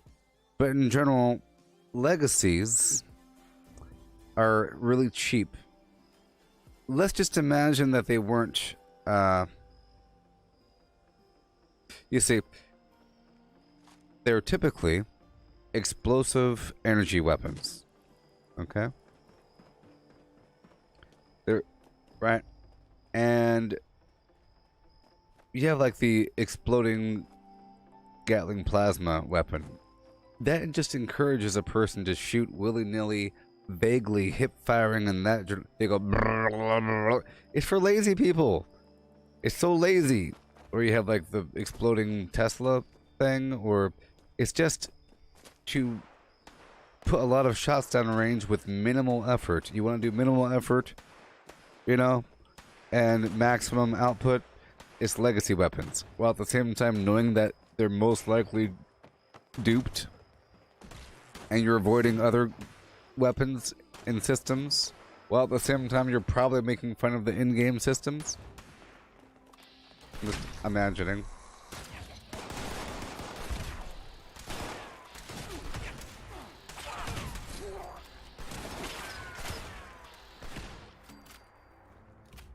I'm aiming at their leg.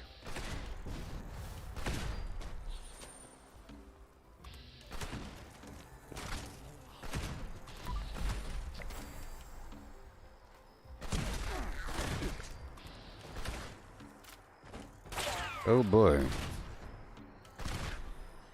Let's rock and roll.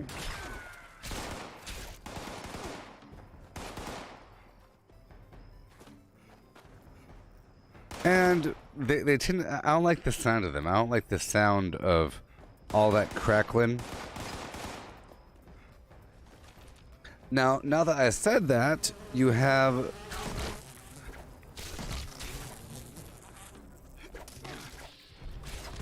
you see, you do have this weapon right here. Right here. You know? This is an energy weapon with explosive damage. It's not a legacy weapon, but I think it's sort of better. It's more accurate. You know, blah, blah, blah, blah, blah. Now, a person might like the fact that a weapon is not accurate because it fires so many rounds and it just fills up the area. But other ones are just really annoying and requires no effort. You have to really earn you know, 2mm Gatling flim flam here. You gotta earn it with the ally rank with the raiders, and then with the this right here is an energy shotgun with explosive damage. You know, you have to earn that. You gotta earn all of it. You know?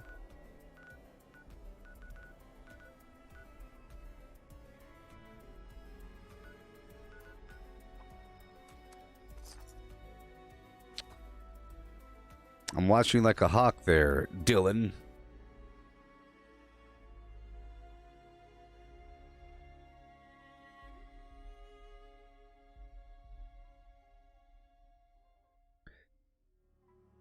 Mike, you're saying that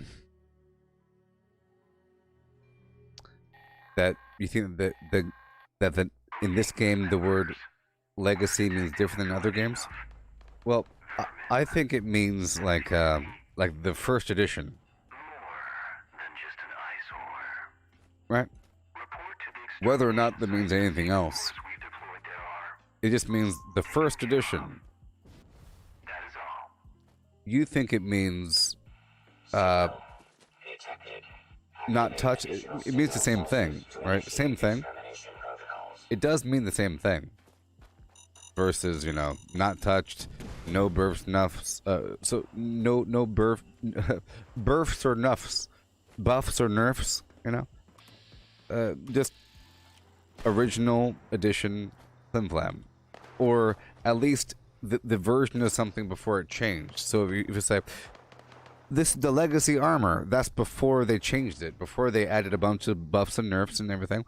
So it's weapons that existed before they said that weapon can't exist anymore. And the nerf was the fact that they said that weapon doesn't exist anymore, but if you have it, go ahead and keep it because you're a crybaby. Seeing as you're a crybaby and you built your weapon around this broken weapon that people have used as currency, we're gonna let you go ahead and keep it, even though it's a non-legitimate weapon in the current edition of the game. It's legitimate, but it no longer drops. It's legacy, and they're letting you have it, even though a lot of people are using them. But for anyone that's new to the game that isn't exposed to like trades right away, they don't get exposed to it until they get involved with the wrong people. You know? Until they get involved with the wrong people.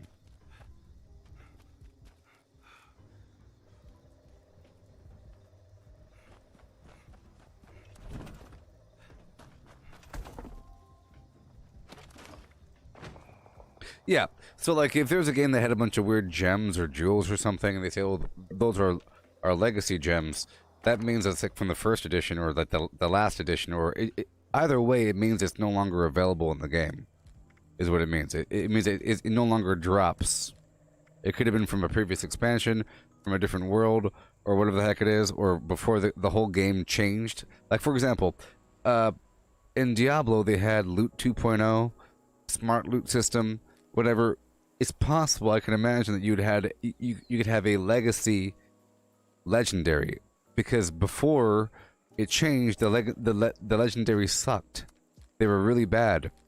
It was way too random. But because they're so random, I can imagine you get some really weird god rolls along with the garbage rolls. So you can say this is a legacy item because it's before it changed. I can't use it, but I can look at it.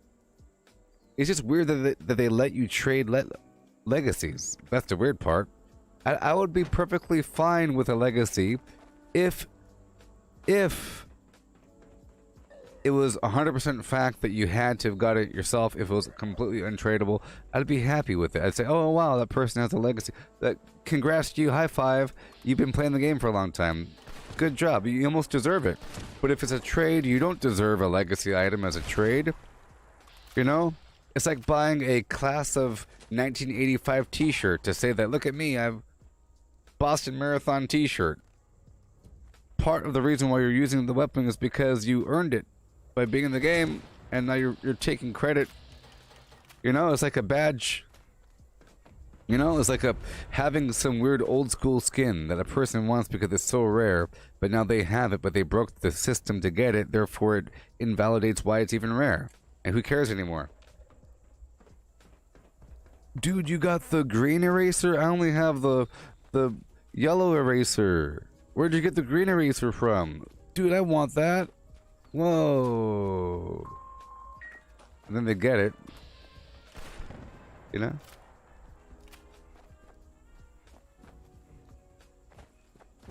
What about outfits and junk? What are you talking about, Dylan? Get out of here.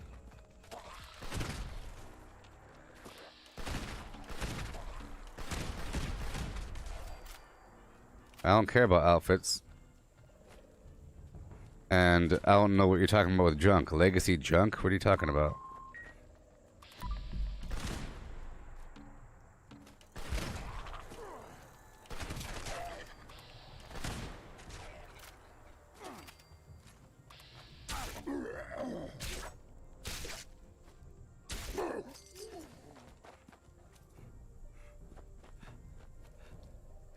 Yeah.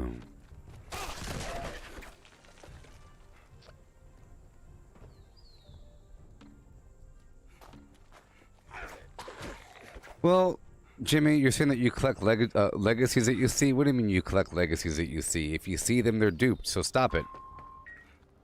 Burn your account. Uninstall right now.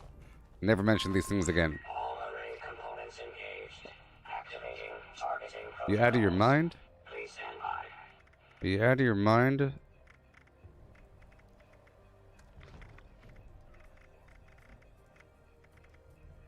Okay. Users, jam detected. Mechanical intervention required.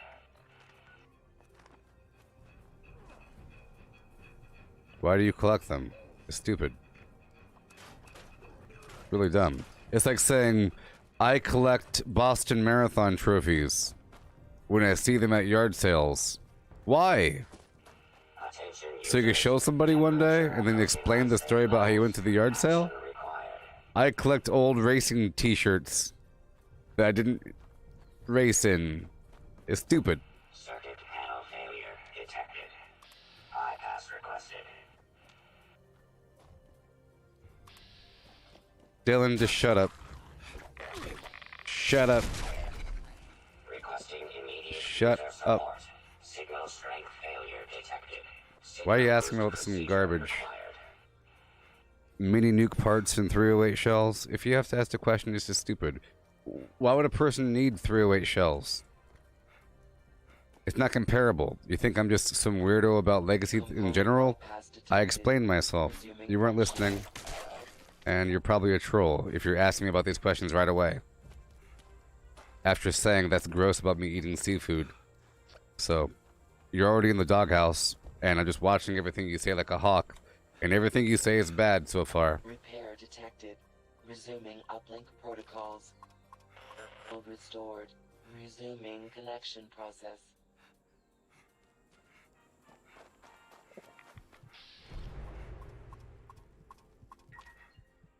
Well, here's my opinion. If anybody purposely trades away Legacy cosmetics, knowing that they're Legacy cosmetics, I don't know, some color of an outfit that doesn't exist anymore, then it's duped. Or something. Or if a person say, dude, this is really rare, this is a rare thing, you don't know about this item? Oh man, it's rare. And they're liars, or they're cheaters, or stupid. Convince them that some off color of some item is worth more money when it's probably duped. It doesn't matter. It's stupid. It's not in the game anymore. Doesn't matter.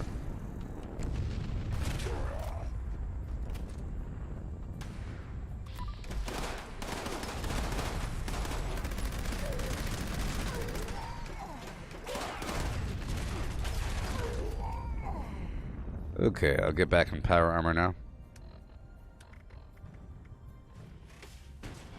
Yeah. Specified hostiles eliminated. Infestation cleared. Thank you for your participation.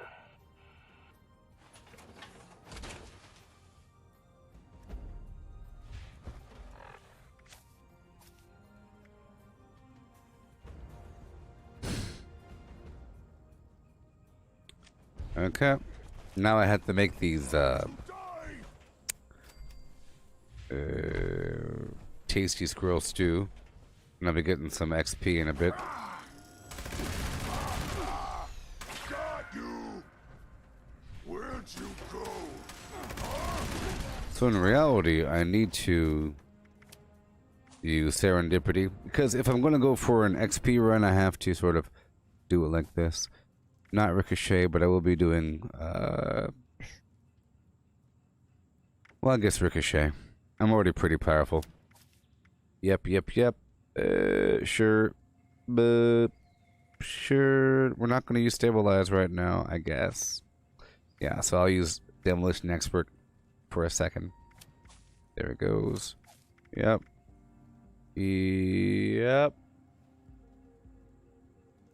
Take away these three here and put on barbarian. Okay. And move along.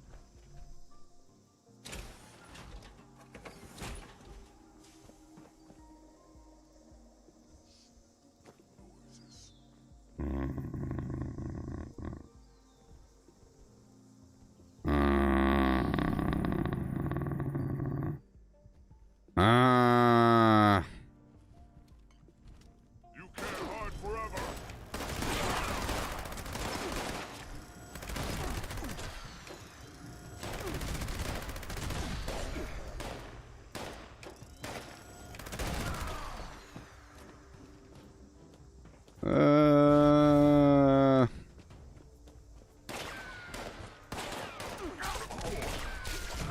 So weak! Nice last words, pal.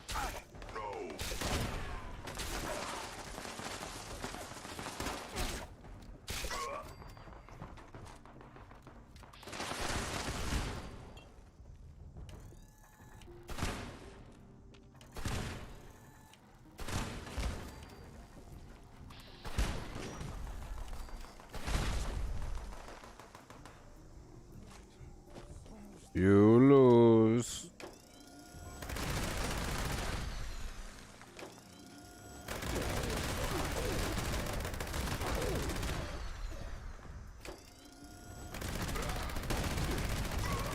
Yeah.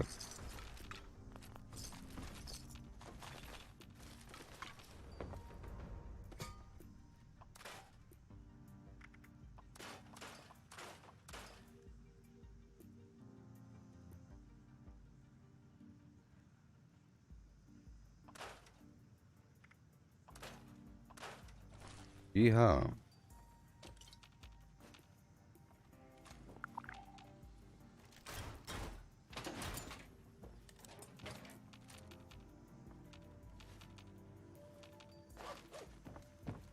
Yeah.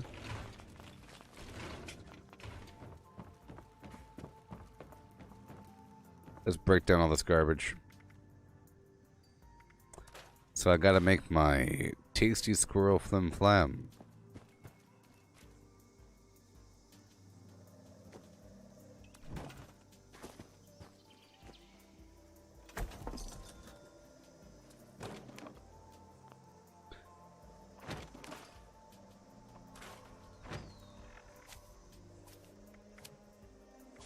Super Mac Duper. About to go on an XP run for an hour. You know. I don't know if I have all the foods on me. Nope. What do I need?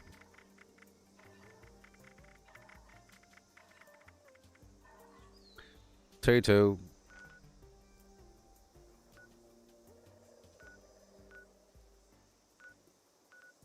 I'll go right over here. Go to Cobbleton Farm for a couple tatums.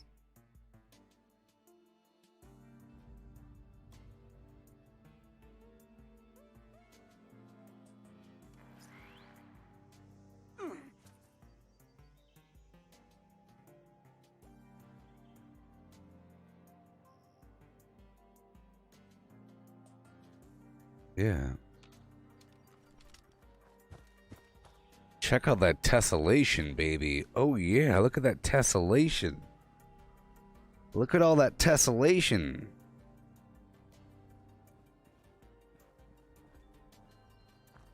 You see, with the appropriate amount of tessellation, and you see, by tessellation, I mean you have a texture, and with the appropriate light mapping and everything, you can make it look 3D. Like, this is a 2D texture with a couple physical rocks laid on top, but that right there is a 2D image. You see? And depending on your graphics card and how well you have your settings and the textures and everything, it starts to really look nice. And it responds to the correct direction of light. It's not just a... But see, they put extra rocks on top to make it look even more realistic. Yeah. I'm getting Valheim flashbacks. Please let me destroy this. You think one day they'll let us do it? Chop down trees and get these rocks? I don't know.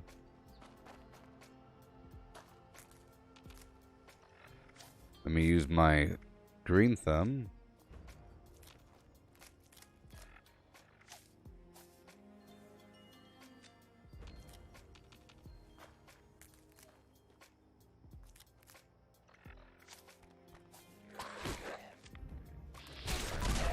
Oh my god.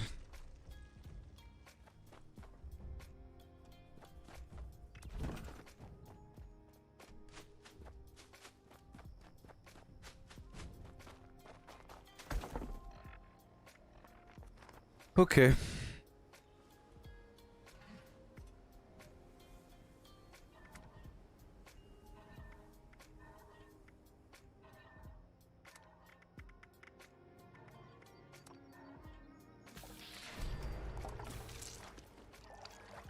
There we go.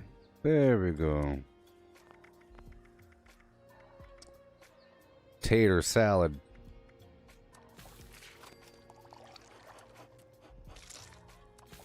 Okay.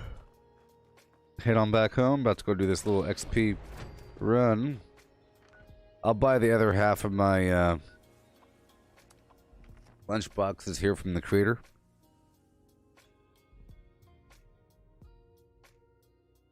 Yeah.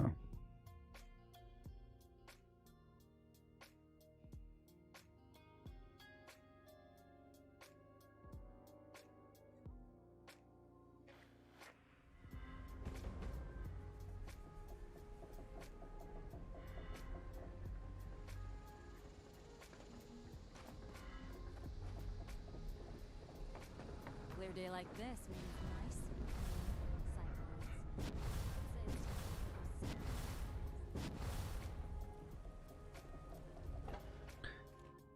Yeah.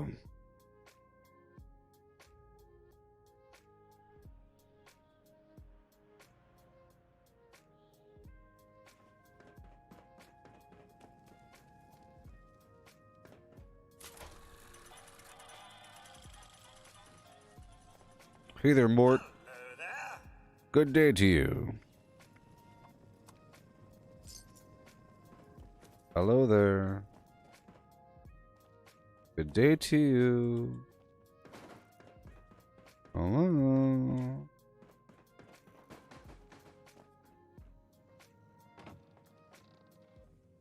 Let me out of here. Is it daytime out there?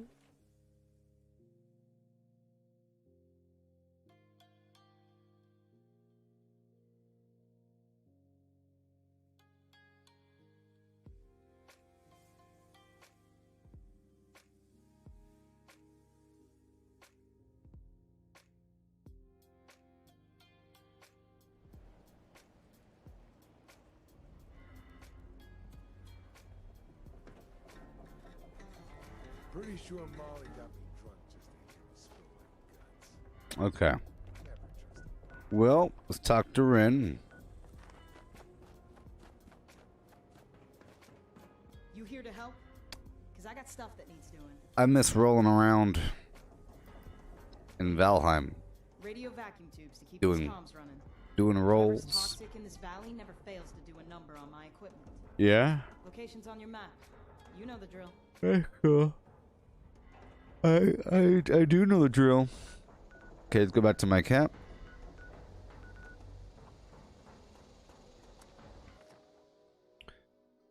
And get ready for this XP run. How long have I been playing this game? For a while. I took a little break just now, and I was playing Valheim for the past month or so. But now I'm back. But beyond that, I've been playing almost every day. Basically, I took like a week break here, 2-week break there. I played Cyberpunk, you know, I played Borderlands 3, I played Assassin's Creed Valhalla a bit, I played Doom Eternal, but this game is pretty much in the background the entire time. But 5,000 something hours, 600 hours, 300, 5,000 hours, something like that. The game came out a couple years ago. 5,627. There's tons of content in this game, you know. Loads.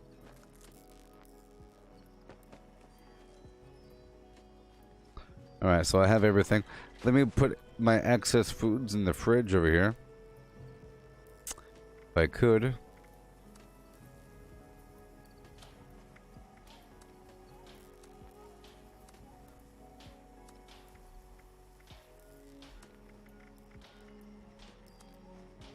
I'll make sure I have what I need, though. Tasty squirrel stew, please. Thank you. Perception. Elgway ribs. Okay. Energy resistance. Oh boy. AP. Chops. Endurance. Ribs. Awesome. Awesome. And now let's go use the punching bag and lift the weights and take a nap and play the music.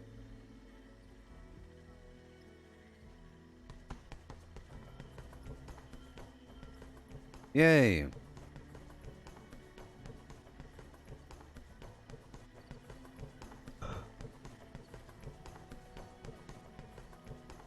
my gosh.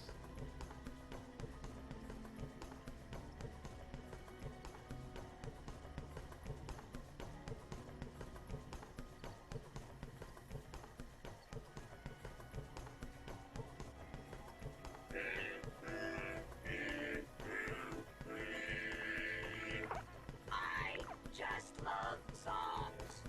Don't you?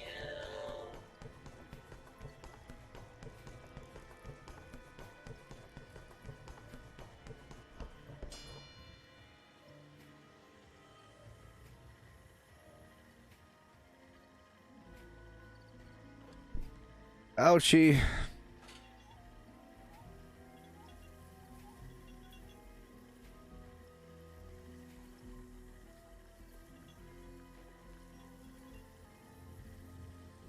My body's falling apart.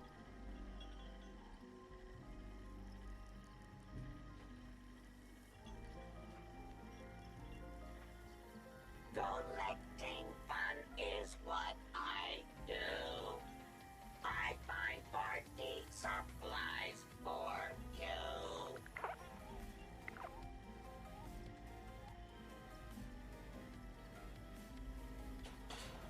Yeah.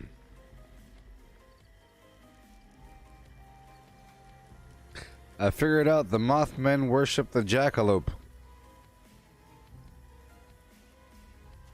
Don't eat just anything you find out there. I'll tell you what though, if that was a real creature, I mean like the antler to body ratio is kind of way off. It'd be really, really, really strong or really, really, really weak. But according to evolution, it wouldn't be really weak because it'd be really strong. This is how it works. It would have a really strong neck, I think, and really strong skull, and the eyeballs would probably have some protection. I bet you it could sink its head into its body cavity like a turtle a little bit, and all you'd have poking out of its body is just the antlers. You know, it could like kind of sink its head into the shoulder clavicle area. You'd have like a poking out, right? Did I hurt my shoulder before? No, I've never had a shoulder. Well, actually, yeah. It's probably from jumping from a plane incorrectly. Right before leaving the army, I did one final jump because I had to, and I was really afraid of it because I had to do one final jump before leaving the army. I just love songs. I didn't let go of the static line in time, and my arm ripped backwards, but it hurt, and I went to sick call for it, and the doctor looked at me, and they gave me some Motrin or something like that, but there was no injury. But you can never really tell with those sort of things. I probably did something weird to it. But all I know now is that I think it's really because of me sitting here. Because I lean like this with the microphone. I'm like this the whole time, right? My right elbow is touching the arm of the chair, but my left elbow is not. And it's just hanging here, and I think the weight of my arm over time is just pulling on my shoulder. That, and then I sleep on the bed, and I turn on it and stuff like that. At one point, I woke up and I just felt like my shoulder was dislocated, barely. It feels a little bit better now, and I've been doing the VR thing quite a bit, and it seems to make it better. I can still play Beat Saber, you know. I can still play Beat Saber and everything. It's just when I sit in the chair, I have to make sure to not use my left arm like this. Left shoulder.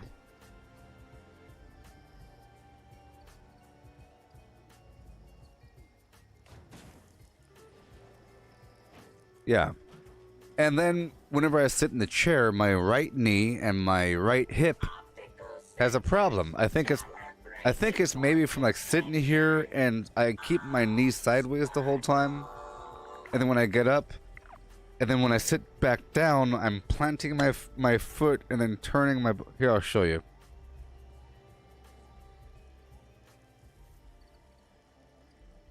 So this is my knee. Okay?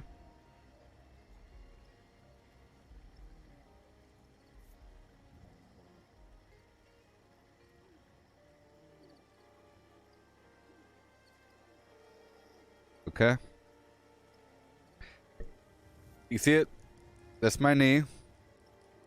Right? Big old knee. Right? Foot. Okay? So when I go to sit down in a chair, I'm walking up here, you know, that's me. Here's the chair, right? I go, oh look, there's a chair. I'm facing this way. This is the back of my head. Right? And I go shoobity boobity boobity boo, right?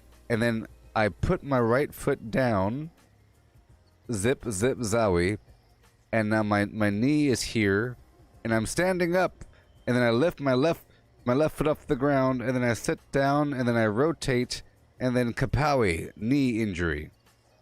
Every single time. I plant my foot, here's the knee, it's in a certain axis, it's all lined up and ready, but then I turn my body. Shazam! Ouch! It's a rotation. It's a rotation of the gallimimbus. Yeah? What is happening to me? Oh no.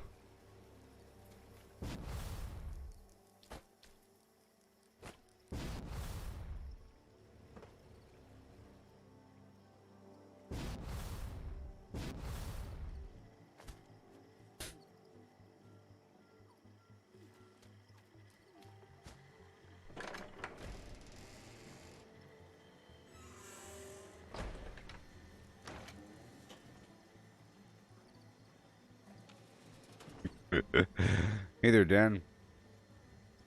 I found some recipes at a place called Toxic Larry's Meat and Go. Collecting fun is what I do. I find party supplies for you.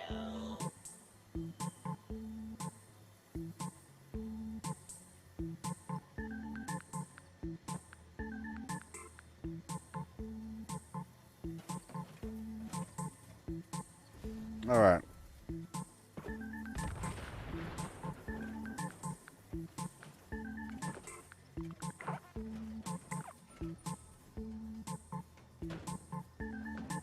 Oh boy. Oh boy.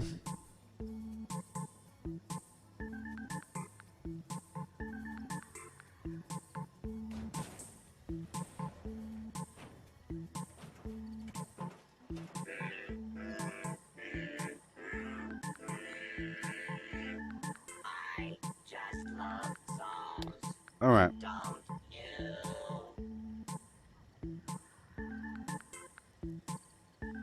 I'll be right back. Here's a list of things to do in Fallout 76.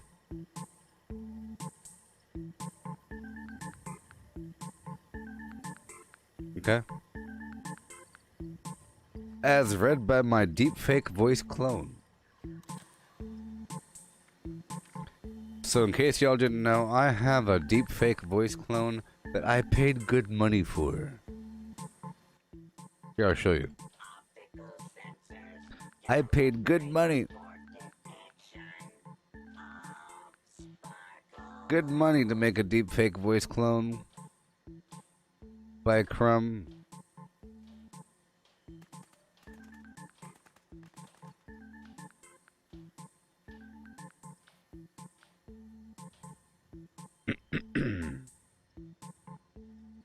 Good money.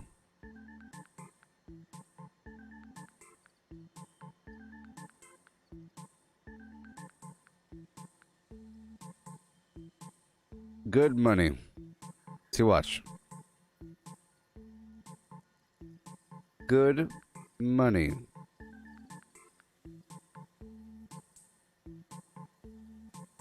I paid good money for this deep fake voice clone. I did. I really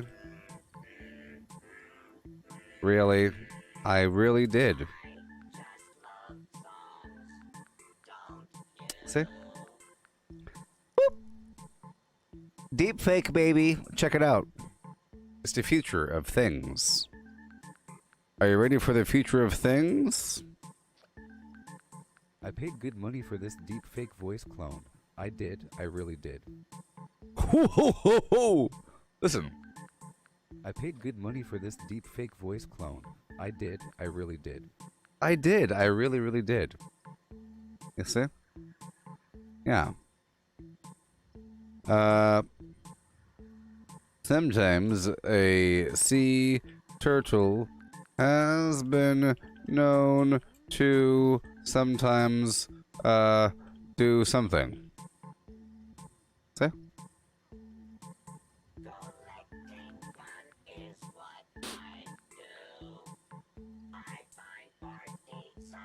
Sometimes a sea turtle has been known to sometimes do something. Right? Ain't that amazing? Huh? Huh?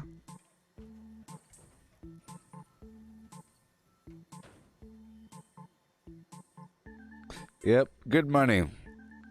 High quality money for... And I pay every month. The monthly deal. Sure is cool. I paid good money for this deep fake voice clone. I did. I really did. Sometimes a sea turtle has been known to sometimes do something. Sure is cool. Sure is cool. You people don't appreciate technology. You wouldn't know technology if it bit you on the flim flam. So here's a list of things to do in Fallout 76 as read by my deepfake voice clone. The quick brown fox jumps over the lazy dog every day. Sometimes. Here's a list of things to do in Fallout 76 as read by my deepfake voice clone. Craft legendaries with modules. Sell to NPC vendors. Daily quests. Workshop conquest. Lucky hole mine. Power plants. Farm fusion cores. Public events. XP run. Toxic goo harvest. Rebuild camp. Move camp. Repair armor. Repair weapons. Craft ammo. Lift weights. Sleep. Play music. Stock refrigerators. Stock vendors. Transfer items between characters. Bury Mentat run. Dump caps at vendor if over 20,000. U.S. requisition holotape. Garahan Building Farm. Reputation Root Farm. Iron or South Ash Heap. Multiply crops at Workshop. Purified water at Workshop. Tanagra Town Crickets. Faction Dailies. Spend Gold. Razorgrain Flower Farm. Scorch Beast Farm. Grafton Monster Farm. Sheep Squatch Farm. Convert Ammo at the Ammo Converter. Deathclaw Farm. Snalligaster Farm. Tarberry Farm. Flatwood Silt Beam. Check keyword status. Nuke Findingo Colossus for a cursed weapon.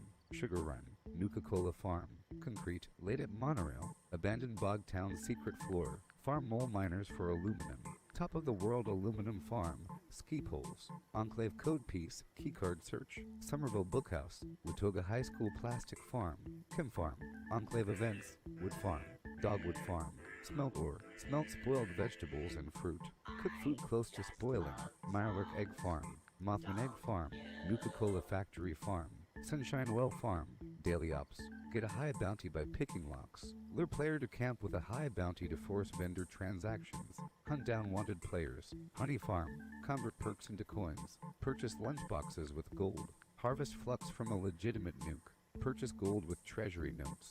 Purchase gold with caps from Smiley. Stock Nuka-Cola vending machine. Candy bowl and punch bowl. Refine camp and workshop blueprints.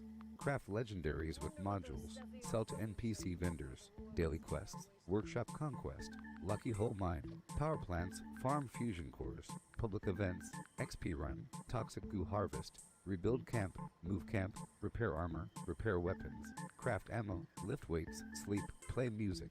stock refrigerators, stock vendors, transfer items between characters, bury Mentat run, dump caps at vendor if over 20,000, U.S. requisition holotape, Garahan building farm, reputation root farm, iron or south ash heap, multiply crops at workshop, purified water at workshop, Tanagra Town crickets, faction dailies, spend gold, Razorgrain flower farm, Scorch Beast farm, Grafton monster farm, Sheep Squatch farm, convert ammo at the ammo converter, Deathclaw farm, Snalligaster farm, Tarberry farm, Flatwood Siltbeam, check keyword status, Nuke Findingo Colossus for a cursed weapon, Sugar Run, Nuka-Cola farm, Concrete, laid at monorail, abandoned bog town secret floor, farm mole miners for aluminum, top of the world aluminum farm, ski poles, Enclave code piece, keycard search, Somerville Bookhouse, Watoga High School plastic farm, Chem farm, Enclave events. Okay. Initiating scan for fattening. Sugary treat of delight. So we're good to go. I'll eat my foods. Yes, indeed. Pepperoni roll. Everything in the world. Yep. Yep. Yep. And I'll turn the game audio back up.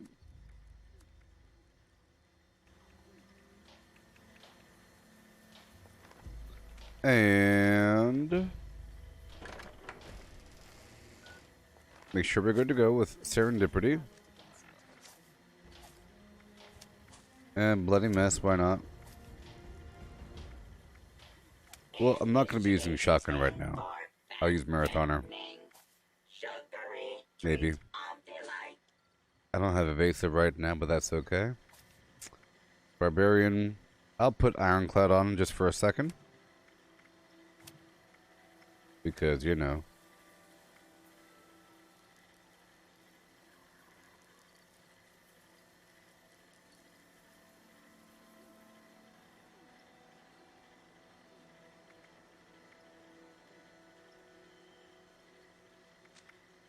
Because, you know. Oh, I don't have 1 point, huh? Let me get rid of something really quick. Just take a second. We'll just take a quick second. You know? Don't mind me. I'll find something to get rid of really quick. Somewhere. Somewhere.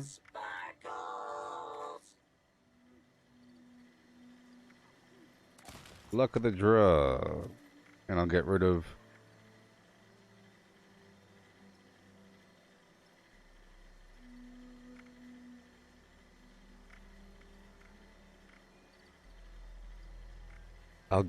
this for now because I enjoy doing that. I'll get rid of Power Sprinter for now. Okay. And I'll put on the Endurance perk, which gives me a few more points here for Ironclad and Ghoulish. Sure. And now we begin. Error. Bash not. Donuts not found. Error. Have I played Anthem, Dan? I think I played it. Is that like you're in an exosuit, you're flying around? I thought it was really good graphics. I thought it felt really good to play. I didn't play it that deep, and I heard that it was lacking in content. It was fun though. I think there were like 3 different power armor suits that you could use or something. But here we go.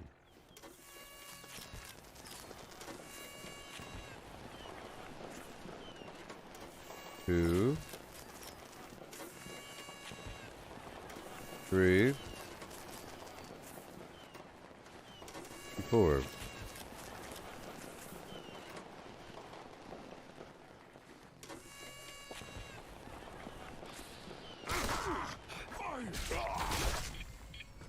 Oh boy. So I should be using a Berry Mentat right now. And then grab that really quick. I should have gotten it already, but that's okay.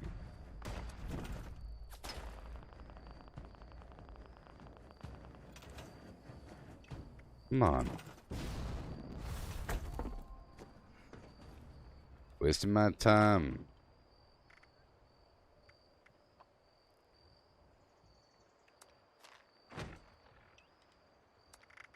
There you go. That's more like it.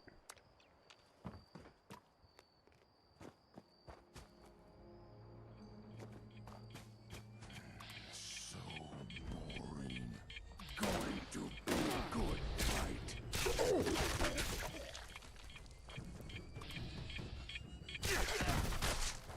Okay, here we go. Yeah. Hey there, Connie. You're the one and only Connie that I know about. Besides Connie Chung, Maury Povich's wife.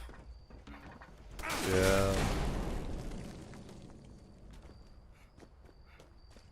You wouldn't happen to be the wife of Maury Povich, would you?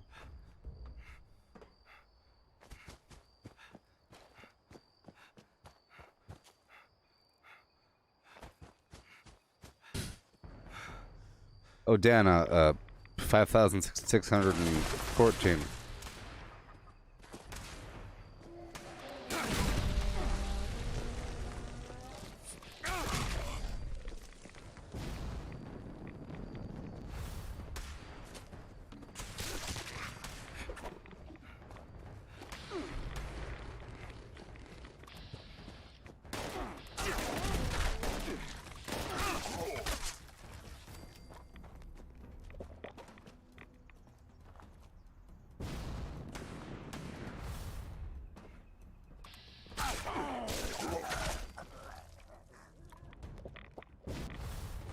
Why am I alone? That's fine. I try to hope for some bonuses here. It's actually not fine. Whatever. Because that means the Tasty Squirrels 2 is less effective. What's that?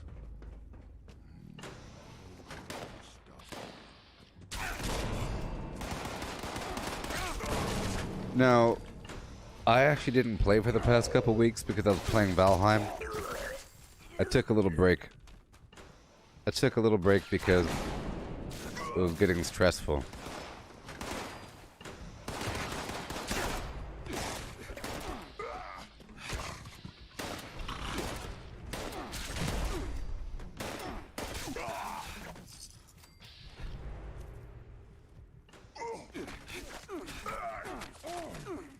Oh my god.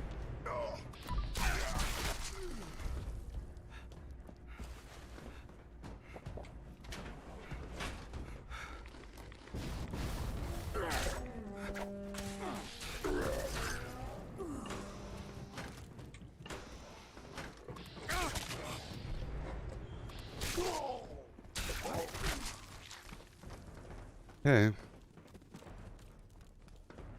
You know, I don't even have... I'm not even using Escape Artist right now. I gotta use Escape Artist, people.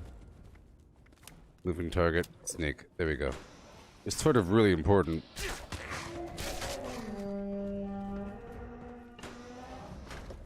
Kill.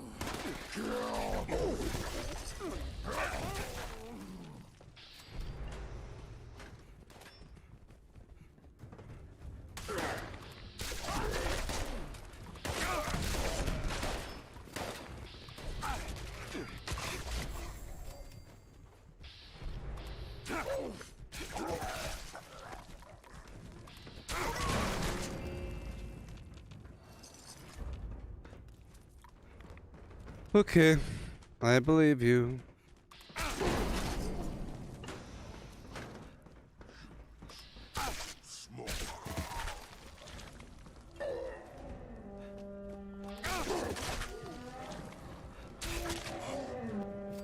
Yeah.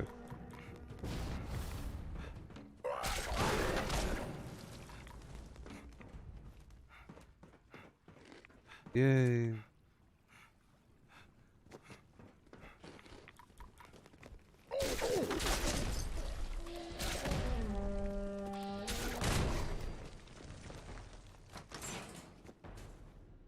I'm in a hurry.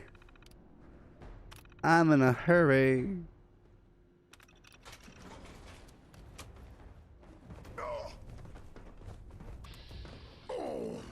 Come on.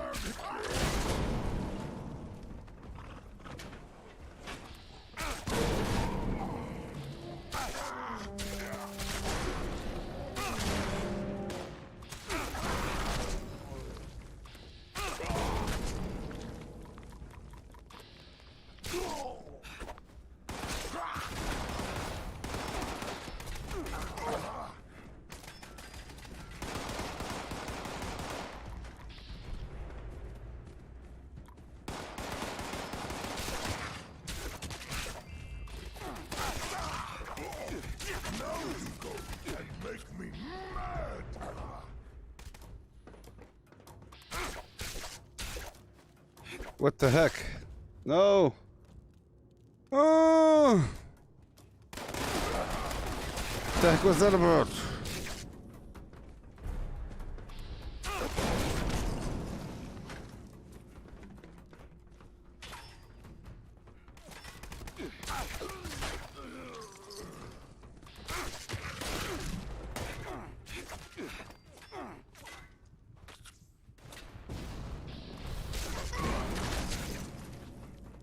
I am cutting it close. Okay. Moving on. All right.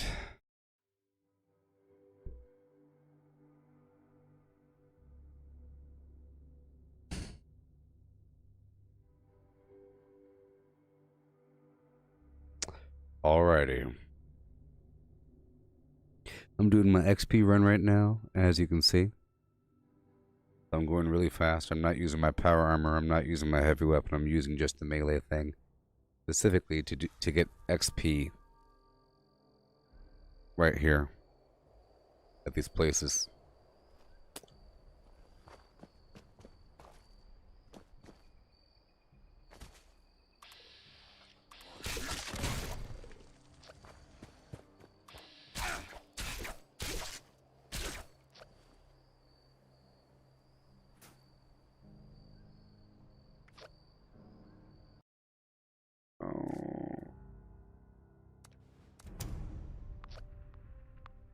Maybe that's why everybody left. Maybe they all crashed before me. They all crashed right before me. Right before me.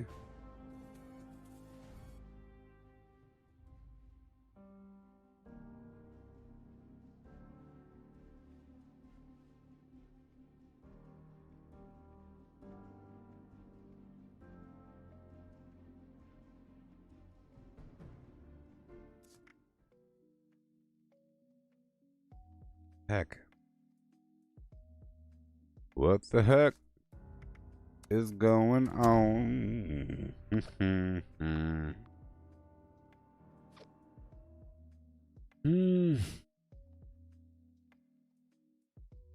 Just trying to get some XP. Yeah, so the next big update's gonna be cool. I'm excited for a couple things, I guess. You know, you have the perk loadouts. You have, I think, new daily locations. Perhaps the expeditions expansion to the storyline. Probably some stuff we don't even know about.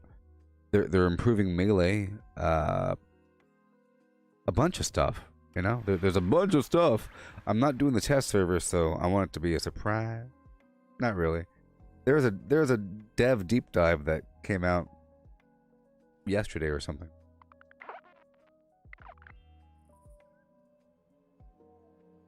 Yeah.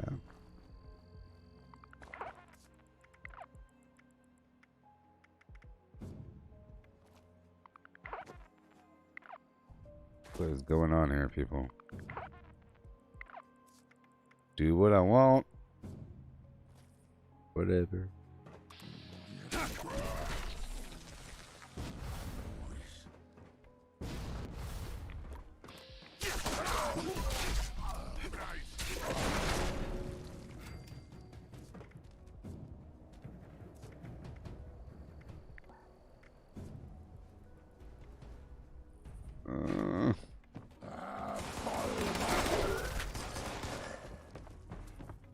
These are level 50s.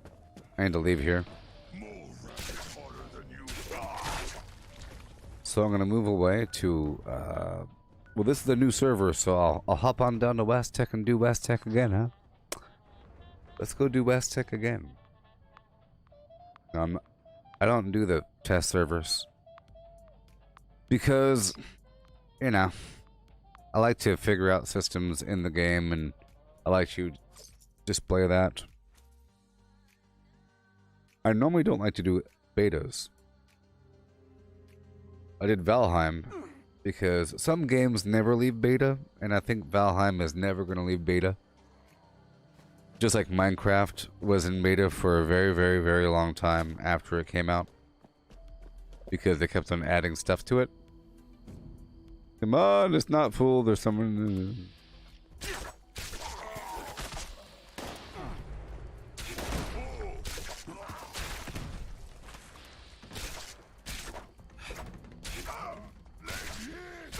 It's been really laggy today. It's been pretty laggy. I don't know what's going on. Sort of annoying. It's gonna get me killed. It's gonna get me killed, and then I'll just uninstall the game.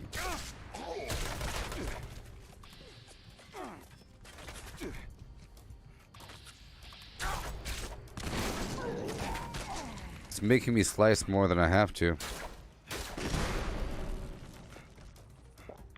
And I don't like that sort of thing.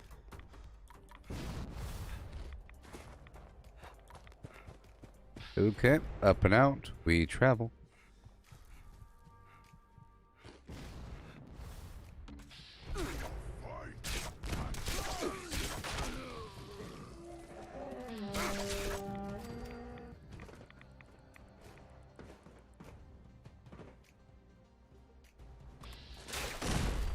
Yeah.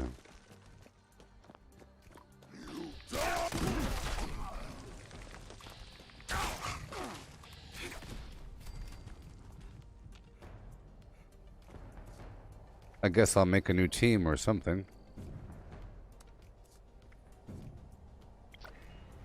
Yay.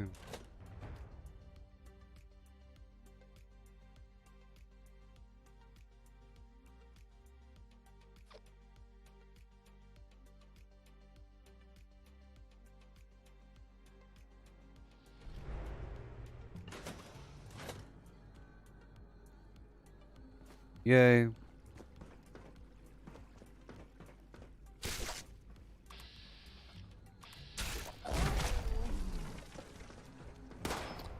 Gotta deal with it.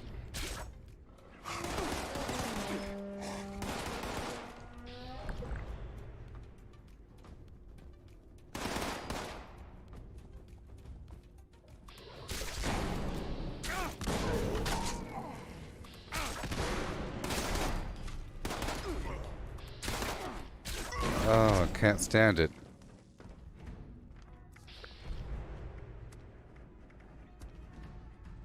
I can't stand it. It's like unplayable, in my opinion. Let's go do a private world. Because instead of one-shotting them, I'm three-shotting them. Or something. It's terrible.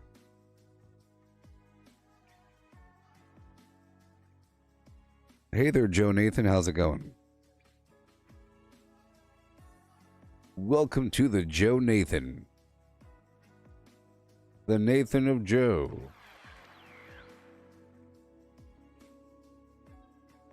I'm proud to be a citizen of the Nathan of Joe.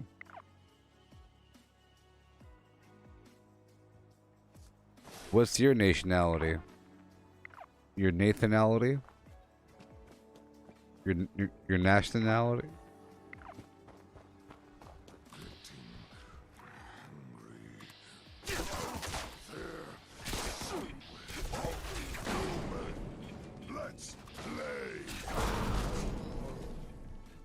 My Nathanality is Joe.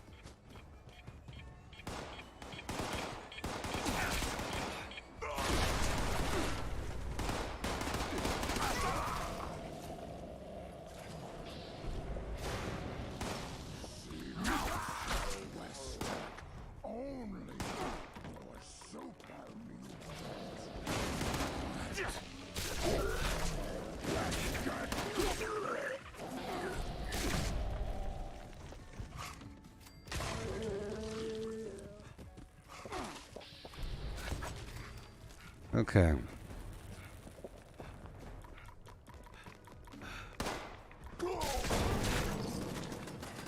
Okay. I'm gonna go all the way over to a different building right now. Yeah.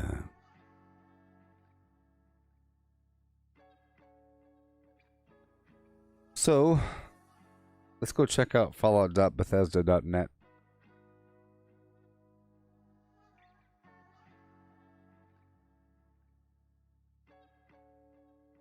Fallout.bethesda.net.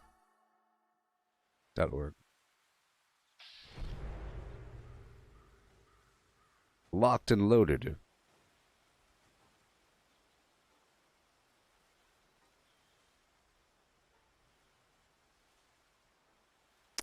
Earn a PTS themed pennant?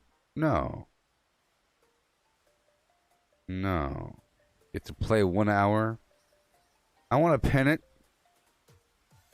Camp slots. Oh my god, I have to watch that video later on. Oh my god, they're talking about it, people. They're talking about the things.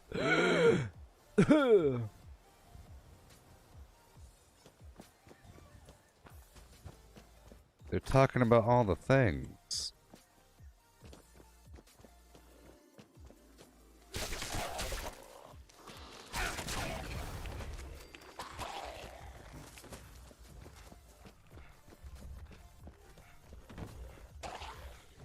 Wakey, wakey. The latency feels a bit better. Ooh.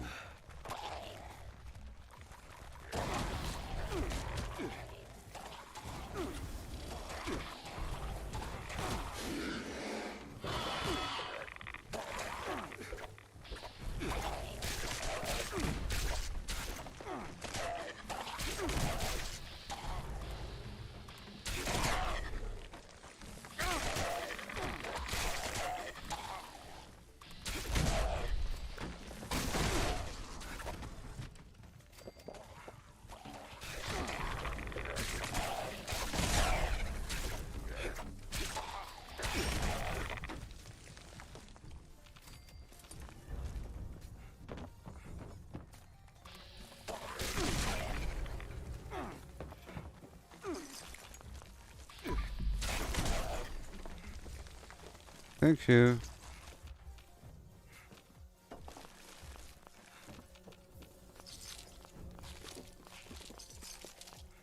Up, up, and away. What do you say? Okay, I'll hop on down to the DMV for more XP.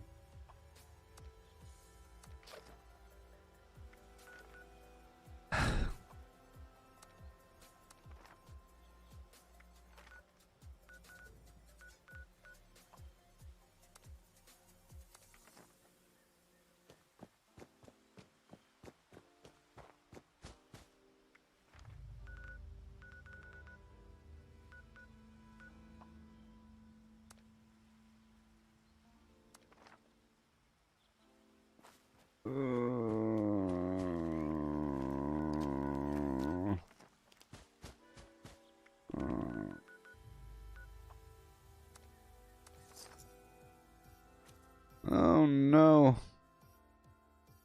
Oh no. Oh no. Oh no.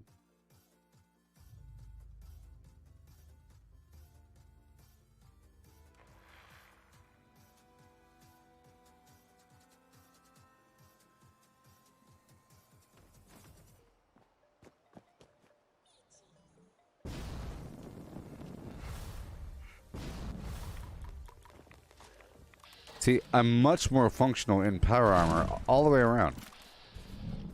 I'm more powerful.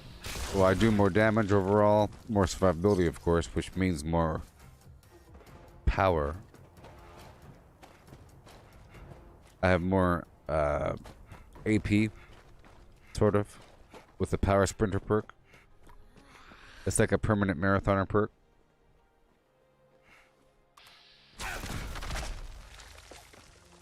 And that is affecting me quite a bit, you know. There we go.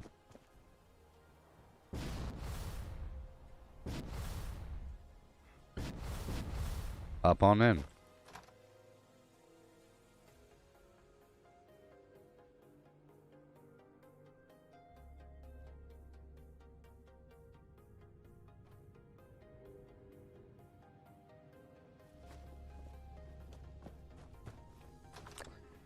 Yeah. It's sad that I had to come here to the test server, but at least I know that there'll be enemies here, unfarmed by other people.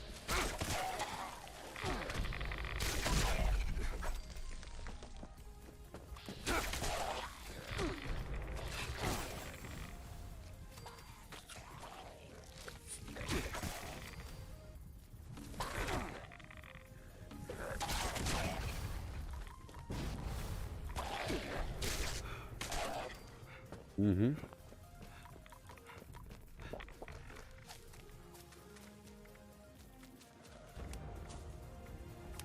There, I'm putting on Grim Reaper Sprint because I'm having minor AP issues.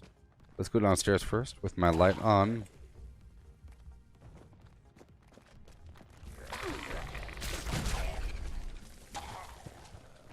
Grim Reaper Sprint will give me a full AP bar every third kill or so.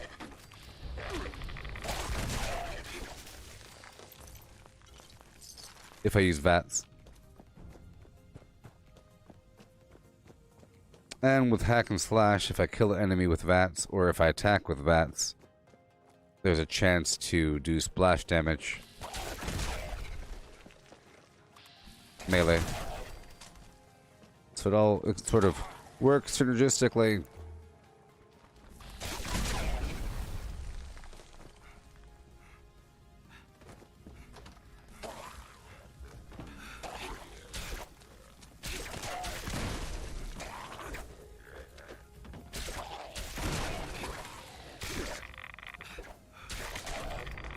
Yeah. Okay, up we go. Yeah.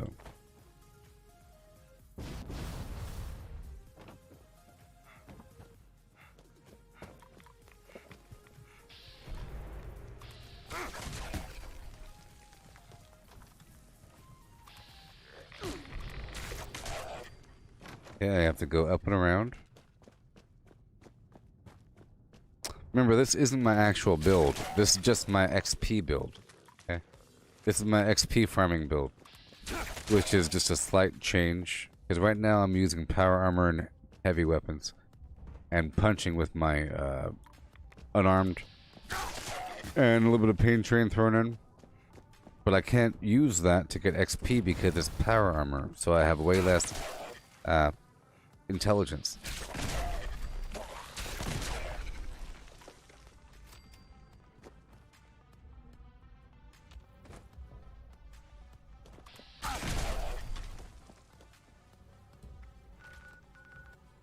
Okay. Let's go, go, go. I'll do Harper's Ferry and then the Burrows. My shoulder did weird things. My shoulder went clickety clickety. Clickety clackety. Shoulder action. You've been using the thorn armor there, Dan? Cool, cool. Kick.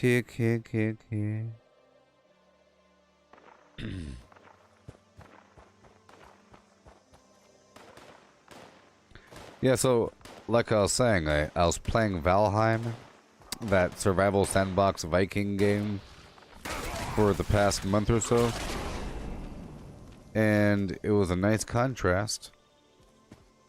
And coming back, I really appreciate the graphics here. And all the stuff you can do, the amount of content there is.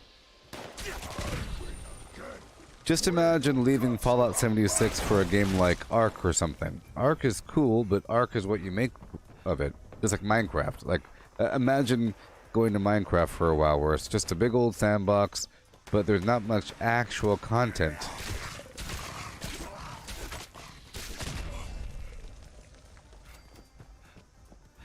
I mean, there is a lot of stuff to do every single day in the game.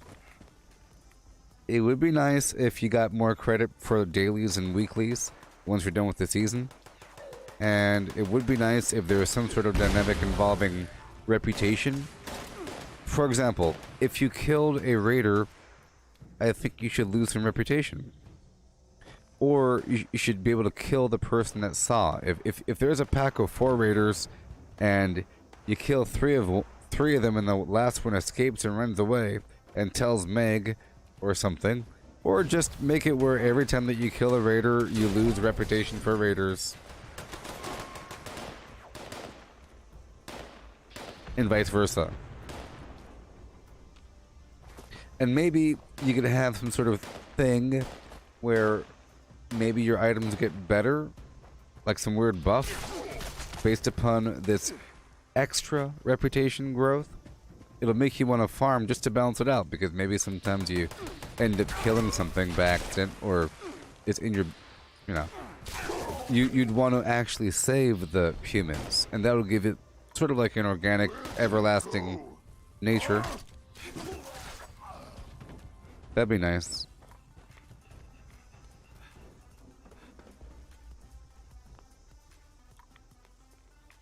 Or if they made it survival mode again, just straight up survival mode, where you get credit for things, and there's like a weekly score and survival score that you steal from people. That was very fun. And, you know. But right now it is fine. But I understand how it could be a bit, you know, not better, but, you know, more enthralling. There's always potential.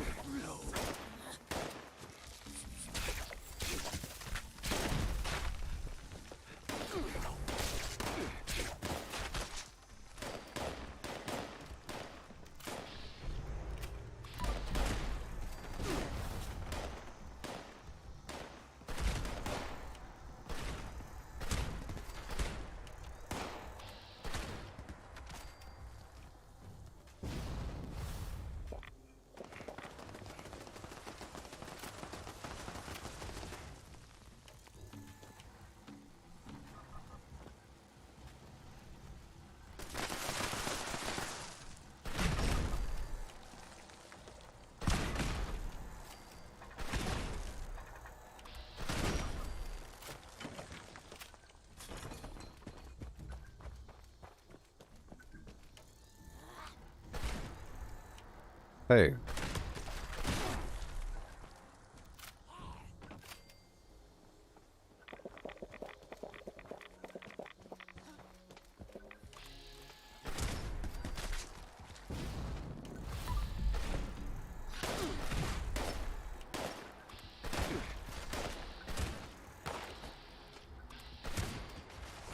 See, in this case, every third kill with VATS fills up my AP bar.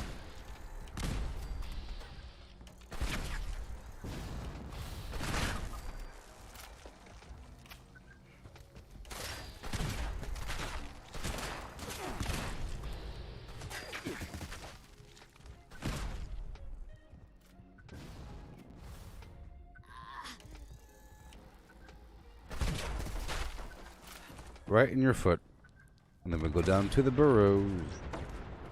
Right on down to the burrows. What do you know? Goodbye. And goodbye.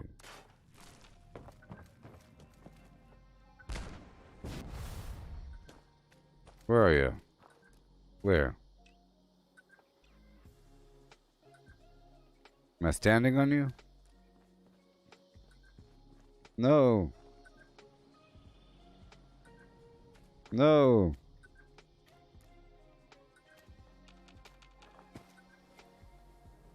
Oh, there it is. The heck? Cool. Down into the burrows we travel.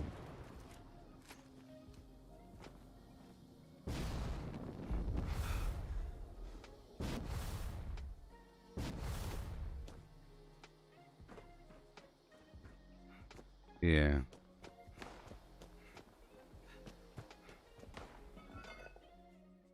I mean, Valheim really was great. It's a whole different kind of game.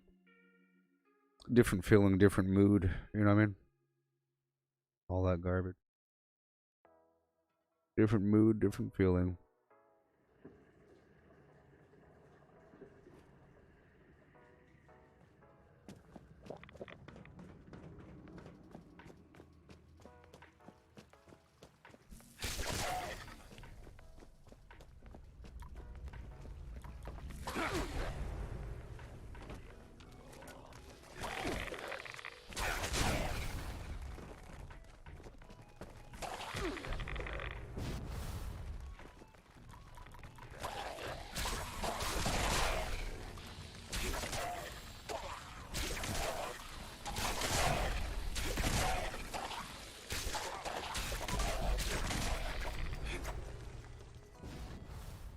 Yeah.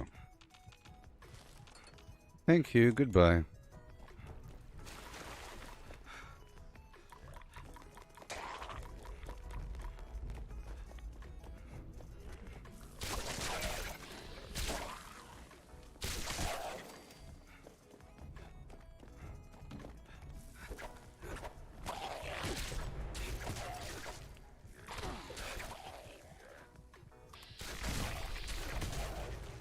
Okay.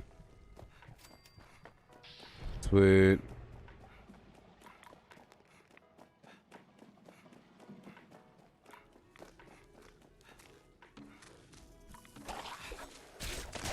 Yeah. Or, like what Stuart said, sending a raider to the Alliance base to have them lose rep. Like, maybe there should be some way to attack the crater or Foundation. Maybe there should be an overall reputation for the server. Per server reputation. I was mentioning before the whole idea of workshop conquest, where you take over the workshop in the name of a faction, and that there's an overall faction score per server. So if you hop into the server and say, oh look, the raiders are winning, and they get a buff, the settlers are losing, they get a debuff, or something like that, you know, which will then make people want to do something. But make the debuff kind of interesting, not just some horrible minus 50% carry weight or whatever the heck it is. Make it be nice and interesting, or whatever, or funny, or something where it's not the worst thing in the world, but it's something that you don't really want.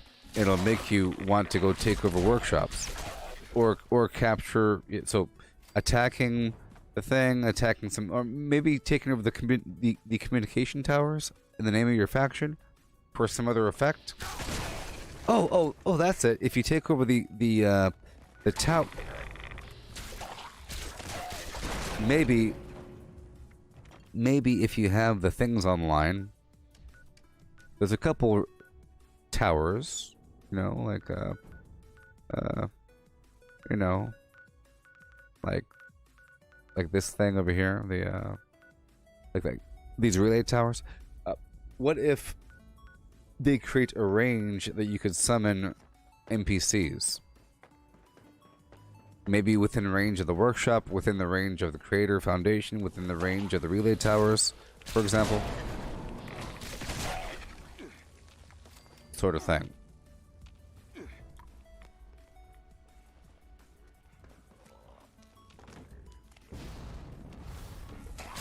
We're spitballing here. We're spitballing here.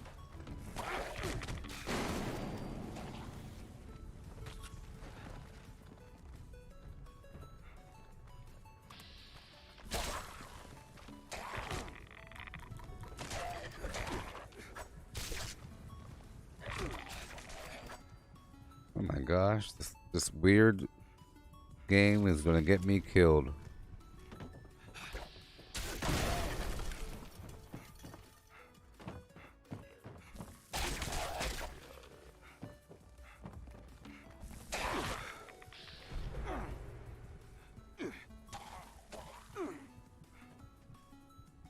So maybe if you wore special under armor from the faction, right? So the settlers would give out under armor, the Mothmen would give out under armor, Brotherhood of Steel, you know, maybe the Enclave.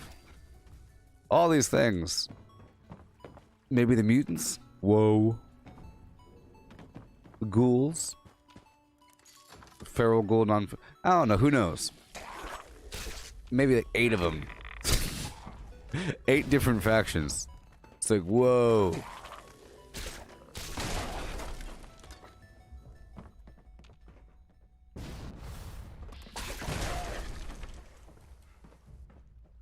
Yeah, and maybe,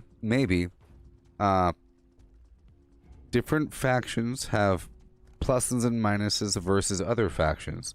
And you can just swap out based upon your Under Armor. So you enter a server and it'll say, oh great, the Mothmen are in control. That means that the responders have negative blah blah blah at nighttime. Right? Or something like that. Which would make you not want to be a responder. But then it'll say weak versus whatever. It'll make you want to be the other thing. So it'll create a dynamic flow across the map of what people are really representing at any given moment.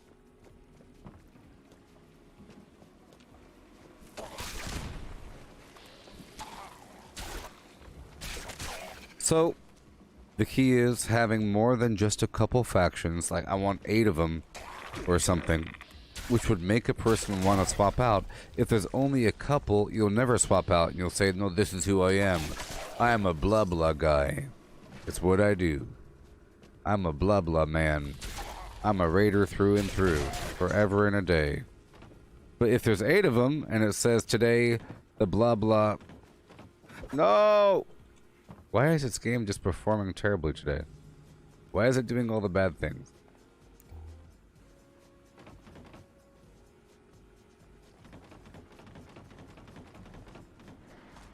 Here, I'm gonna make some noise. If I make some noise, I could attract that guy and then hop off. See? The only goal was to make some noise to make an enemy walk nearby so I could use VATS on them to escape.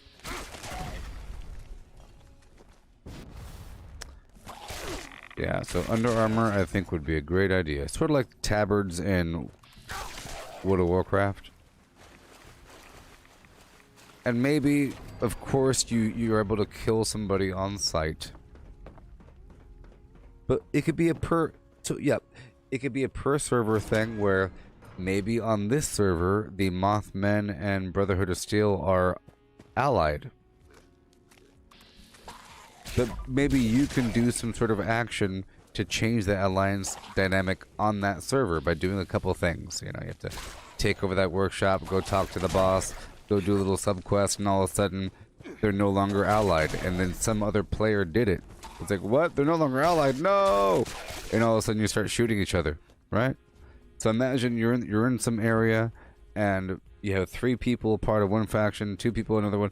They're enemies, but today they're not. Blood Eagles and whatever. They're not enemies today because Meg and whoever are best friends for 1 week, and all of a sudden, boom. That'd be kind of cool. It'll make you care it'll make you care about the alliance status and to changing it, you know. I think it'd be kind of cool. You kill somebody on sight if they are of the enemy faction. Otherwise, nobody else is a part of the PvP thing.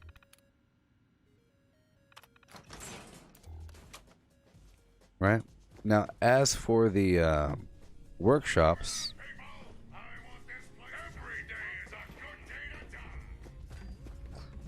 let's keep on going. As for the workshops,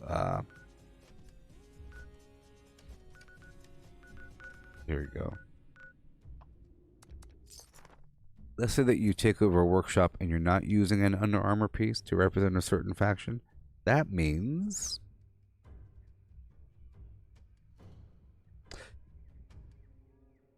it means something.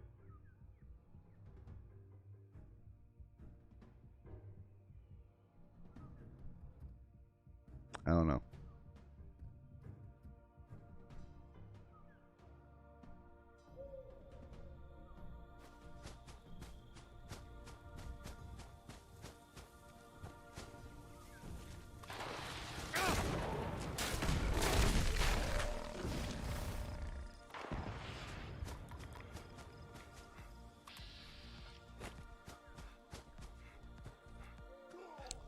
That's pretty good frame rate there.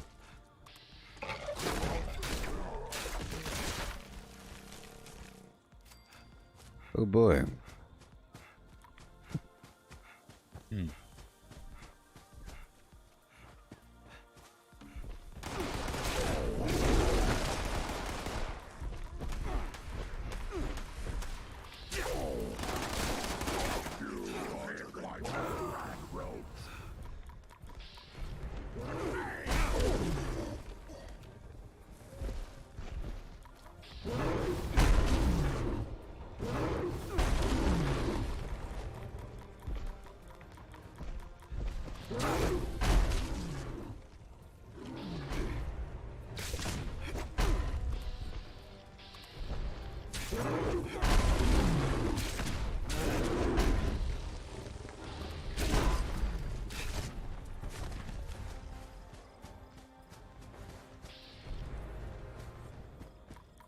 Golly.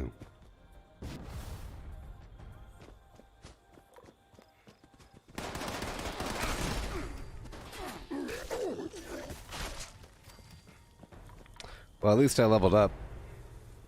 Again. I leveled up a couple times today, surprisingly. Surprisingly.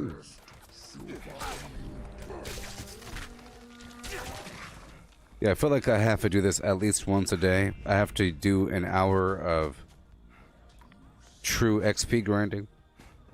I prefer to play with my true build. I'm more capable, and it's a proper representation. I feel like this right here is kind of vanilla, running around and just punching them. I mean, it's nice, and it shows how the movement systems work, but it's not as Batman-ish. I like it to be all Batman-like and use specific weapons for specific things, and, you know. But this right here is very efficient for this purpose. But it makes the game look kind of weak and easy. Sort of. Basically, whenever I start doing this, and I'm really efficient with it, whenever it works out, I feel like it's very likely for a random person to break their silence where there's a lurker, and the first thing that they ever say is, "Is this game not a challenge for you anymore? Don't you think it's too easy?" Or something like that. Like something negative. You know? Something negative. Not good job with the killing. It's... You sure are killing them fast, and that's a bad thing.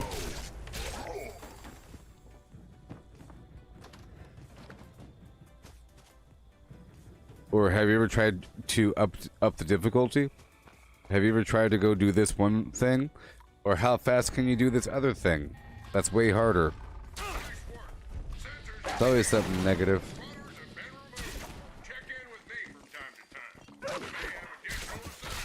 Okay. I love the confetti mass perk for the lunch boxes because you could really easily tell whether or not your lunch boxes are still active. Okay.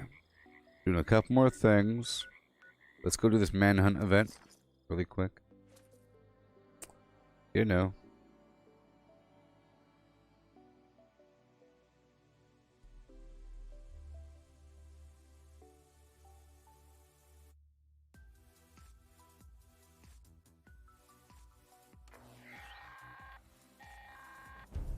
This is a warden of Eastern Regional Penitentiary. Our most notorious inmate, Mad Dog Malone, has broken free again. If you own a firearm and can hear this, make your way to Captain Down and enjoy it. I need him taken alive. I will make an example of him to all the other prisoners. My marshals will take care of transporting you back here. Yay.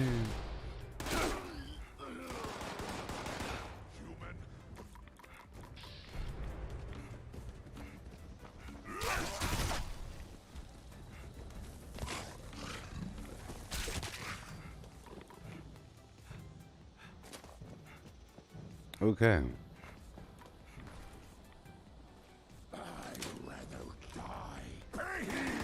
Did I play before Wastelanders? I played from day one when the game was released. I didn't play during beta.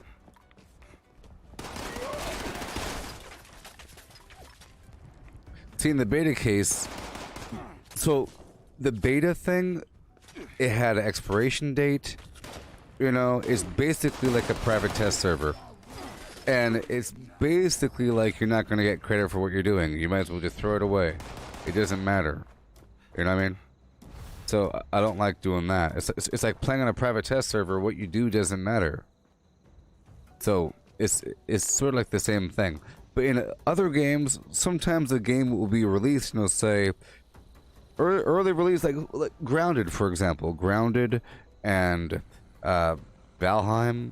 Those games are intended to be kind of playable and playing for years before the darn thing is released. For years, and some of them never even get like Fortnite Save the World. The PvE side of Fortnite is still not out of beta.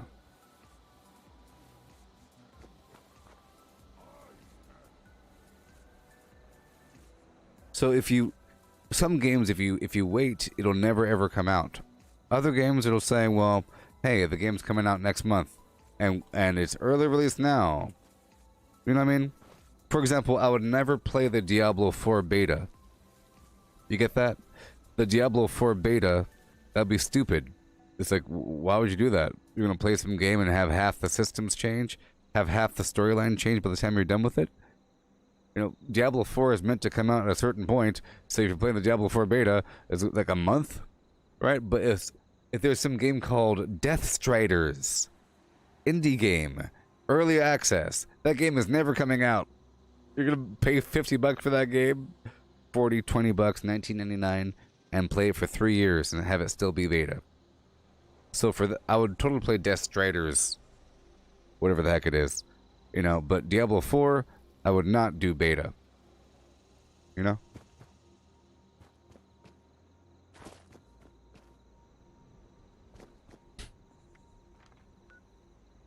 Death Striders. Triple X. Alright, how we looking? I think the lunch boxes should be 16 minutes, huh? Okay, well, we have an area or so. Let's go back to the public server. You know.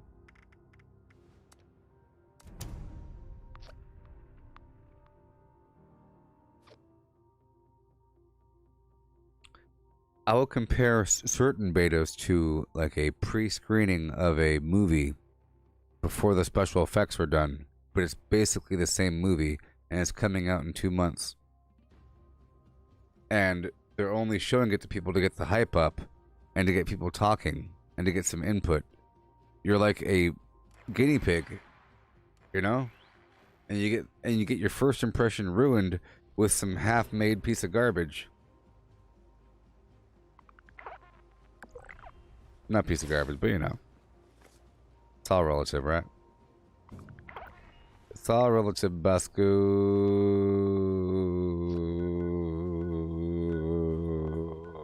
What you know? Oh ho. Bosco.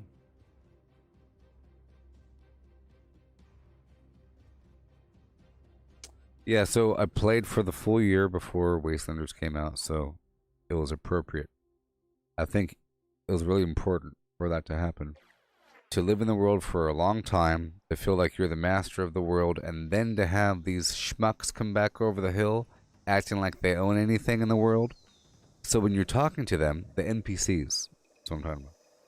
So when you're talking to the NPCs, you know more than them about the world, and it felt very good. Like you would answer the question before they asked it. You know? Oh, you mean West Tech? Right over here on the map?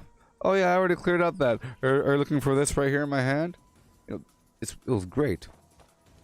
You were there first, they came afterwards, or something like that, you know?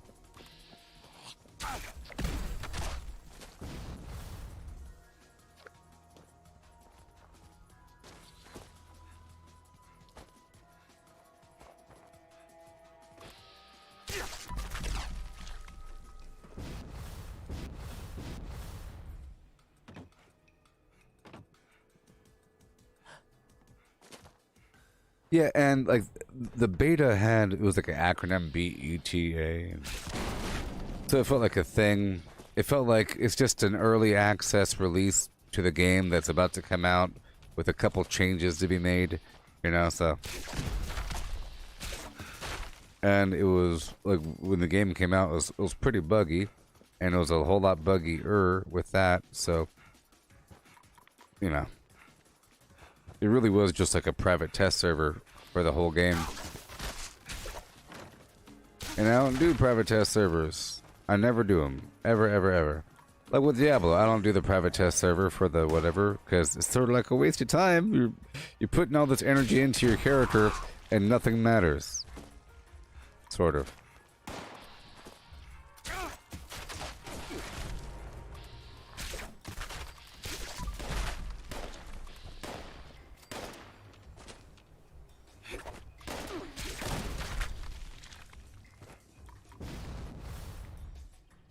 Yeah.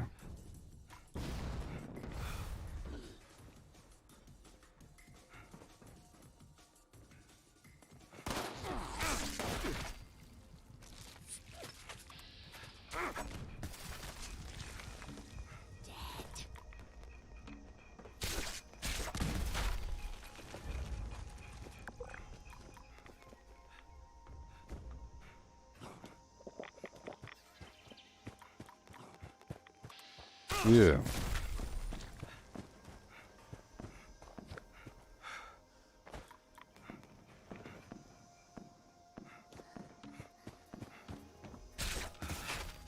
Well, before Wastelanders, the game was pretty different. It was a different feeling. It's pretty much the same, but like this right here, there's no NPCs here in this town. That's how the whole game was. You know? And there's other people there. But it felt normal. It felt like that's how it's supposed to be. So you have that plus people, which is great. You didn't need them because the heart of the game is still there, but now it feels more like an MMO, like an actual game with the RPG garbage going on. When before, it felt like a survival sandbox Fallout edition, like a Fallout 4 survival sandbox, which was good. Always good.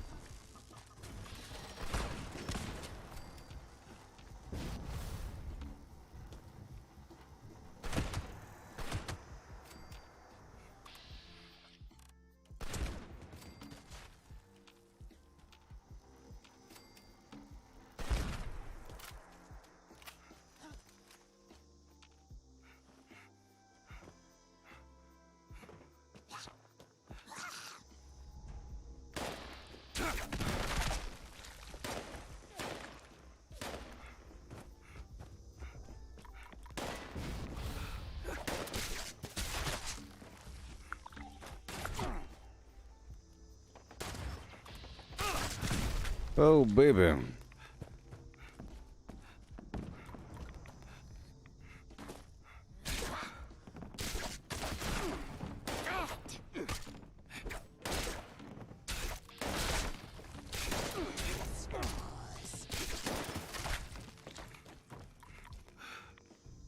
You can do a lot in 16 minutes. I'll tell you what, the stream is going to be over in about half an hour or so. Just so you know. I was already live, you know. It'll be 12 hours. 12 hours of fun.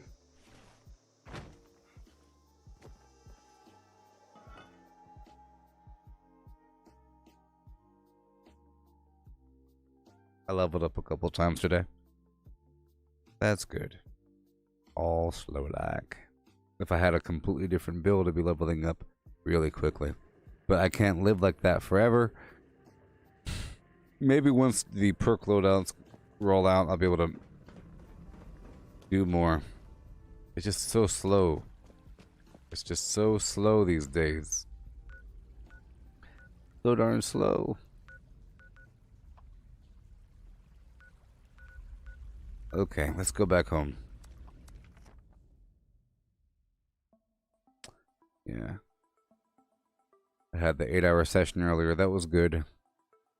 I had an hour and a half break, and now here we are. Here we are.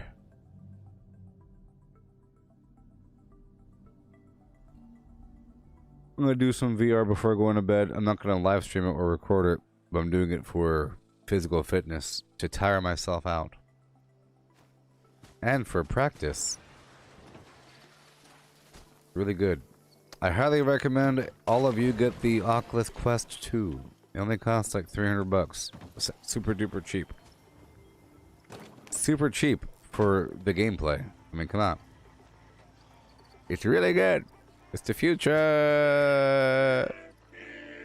So now, I'll go for Pain Train 3 or 2.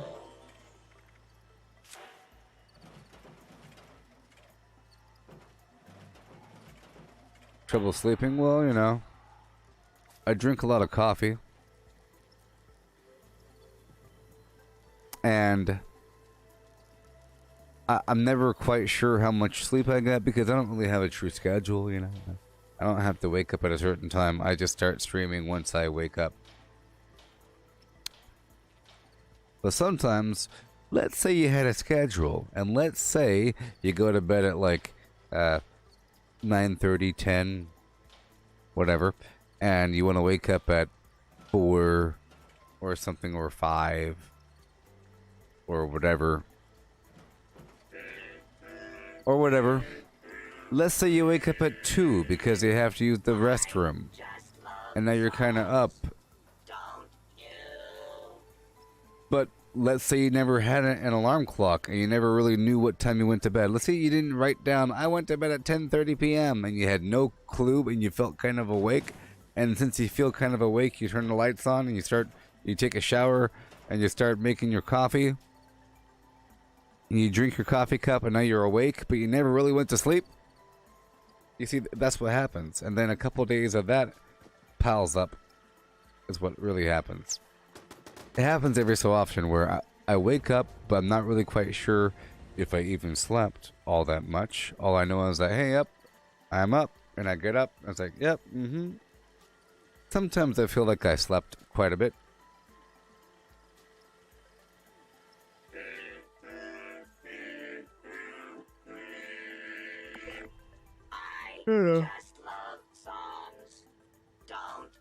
And a lot of times I'm too tired to stream, but I'm not tired enough to go to bed. Like right now, I'm getting a little bit too tired to stream, where it's harder to speak and everything, and you know, I just start getting tired. I want to start slouching and leaning back, and I'm shutting down. My brain is shutting down sector by sector. Zib, zib, zab, zoob. But it doesn't mean that I'm offline. This is the perfect brain state for watching a movie, for example. For watching WandaVision or something. I've already watched it, but, you know. For watching Justice League when it comes out in a couple days. But not for giving a presentation.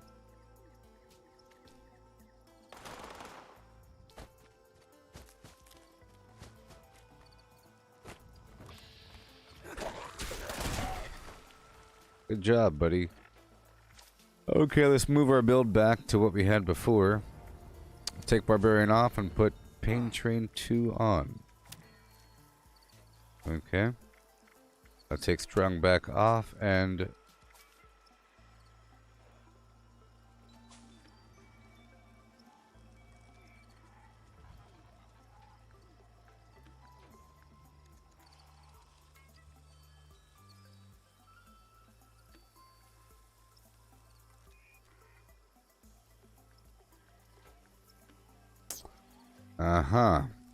Next level, I'll be doing that again. One more point. Oh, okay, cool. One more point. Yay, because I leveled up twice. Yay! Yay, I can do it now. I can do it now. With the Pain Train dance.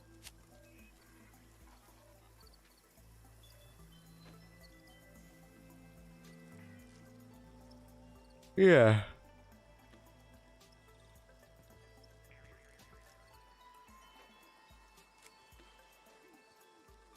Well, sometimes I'll lay in bed and I'll have slept, and then I wake up and I'm still kind of laying there, and I got the blanket over my head because it's cold, and I'm laying there forever, and then I kind of change position, and it feels comfortable, but I'm not sleeping. And eventually I get up. It's like, yeah, I've been laying here for a while. I might as well get up. Don't eat just anything you I think find that's on what the happened last time. Okay, so now, Pain Train 3. What are they doing? What's happening?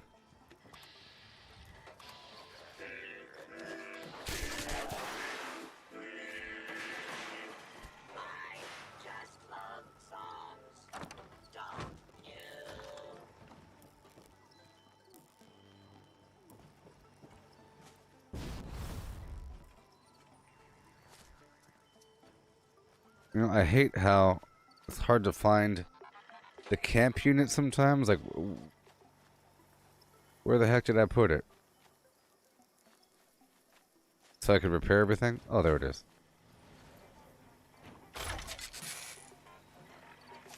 Alright, so Pain Train 3, and that's good. And I'll do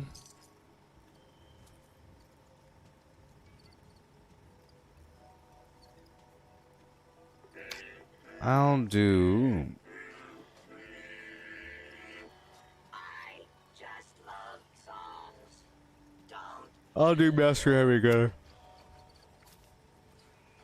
It's okay. Am I using shotgun?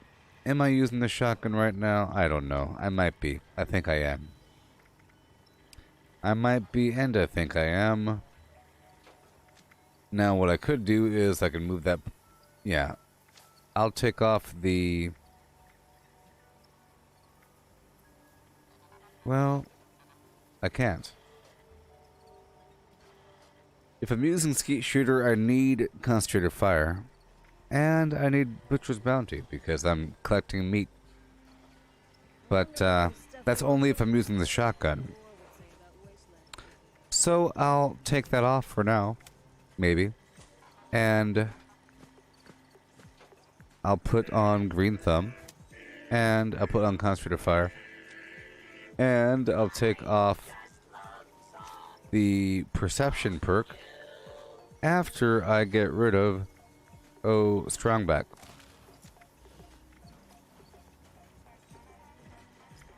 And I'll put on the Power Sprinter. Okay. Range of numbers, Scrapper.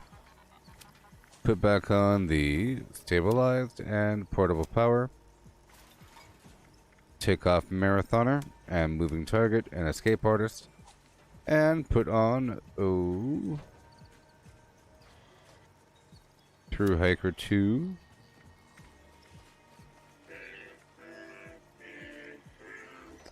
Action Boy 3.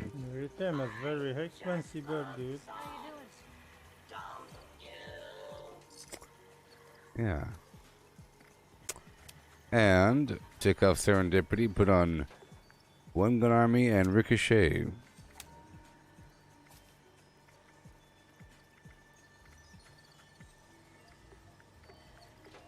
Cool.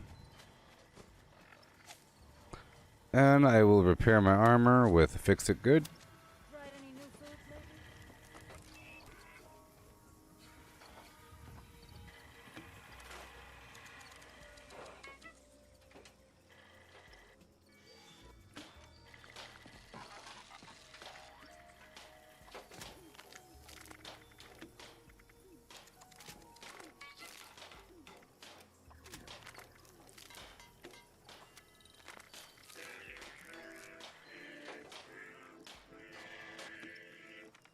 lately? Okay.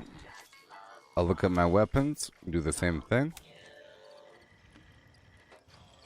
Hail, the original Carvo. I'm about to leave this stream like right exactly now. Perfect timing, friend. Perfect timing. And hail. I'm about to leave. Thank you for stopping on by. And I'll be back tomorrow morning. Yeah, and we'll move on through to the future. The cool thing is I was able to obtain Pain Train level 3 again. I got rid of it, and now I got it back. Toxic Larry's Meet and Go. Yeah. So, now this is going to be my build for my power armor.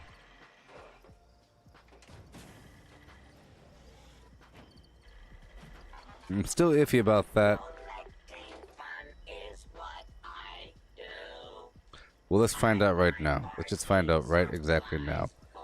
I mean, if there is no difference, then there is no difference. Let's just find out whether or not martial artist increases my attack speed if I'm unarmed. So this is with it on.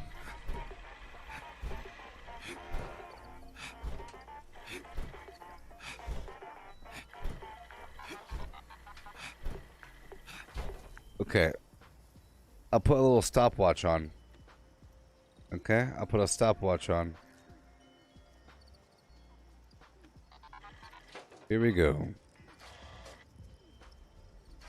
2, 3, 4.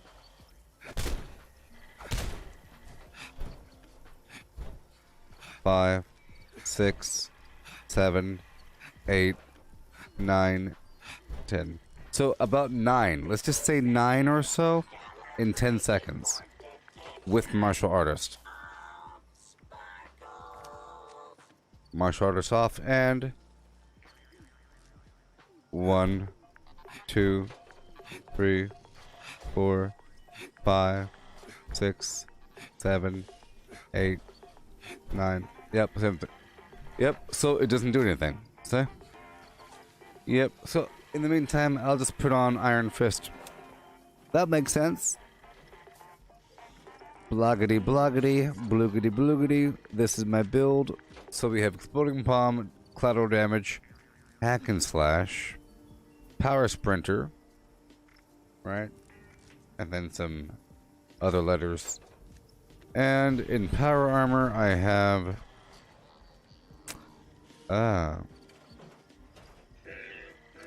I'll be using the...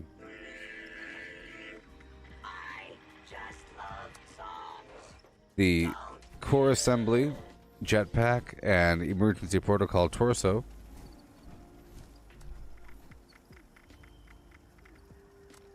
Okay. And I have them on the hotbar. They're all T65, but they have different skins. Yeah. And then I have my fist. The shotgun, which I will put away.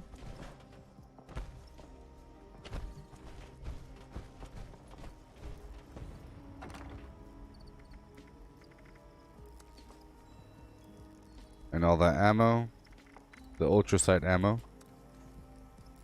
Okay.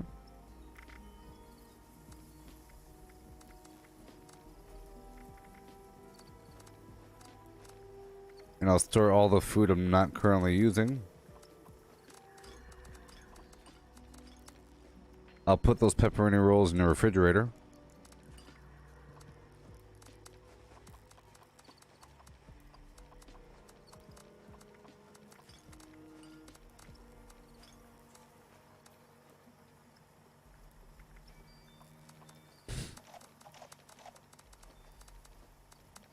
I wonder if mutations change your food preferences.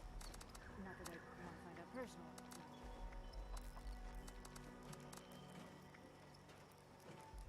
Sort by weight. Okay, gunpowder. And... alright. Okay, I'm gonna store all the other weird ammo in here. For some reason.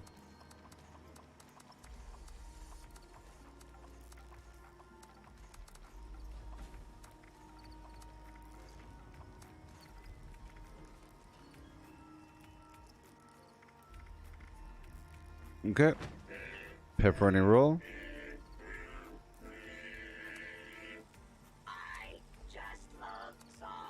Okay.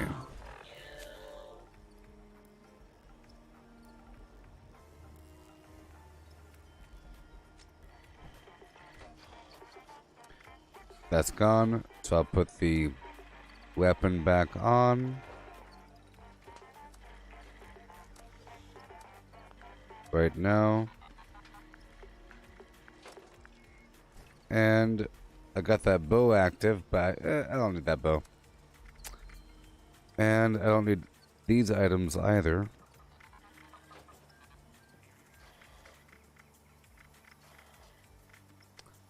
I'll put some stupid item here. Doesn't really matter what I have here. Doesn't really matter. I just want it clean. I'll get these other legendaries out of here. Just prepping for tomorrow. Get rid of the bow. Oh boy. We're left with what we're left with. And we're done. Collected some new recipes on my latest outing. I'll pull out 2 more fusion cores.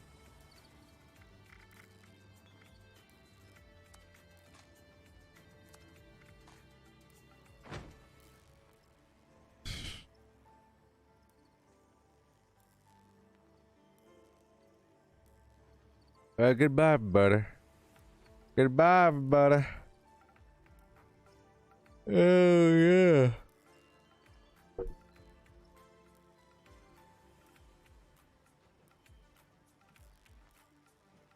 Thank you for watching. And we'll have a good day tomorrow, and we'll do more workshop conquest and more general playing, trying to get some treasury notes. You know, get those sweet treasury notes. And I'll be doing 1 XP grind per day. I'll do some more base building in the future. I love those new items that they had in the store here. Right here. Oh yeah, that rug.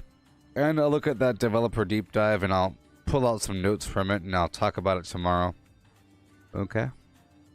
Goodbye, Vortex. Goodbye, Dan. Goodbye, Carvo and Toaster and Joe Nathan and Jimmy James. Goodbye.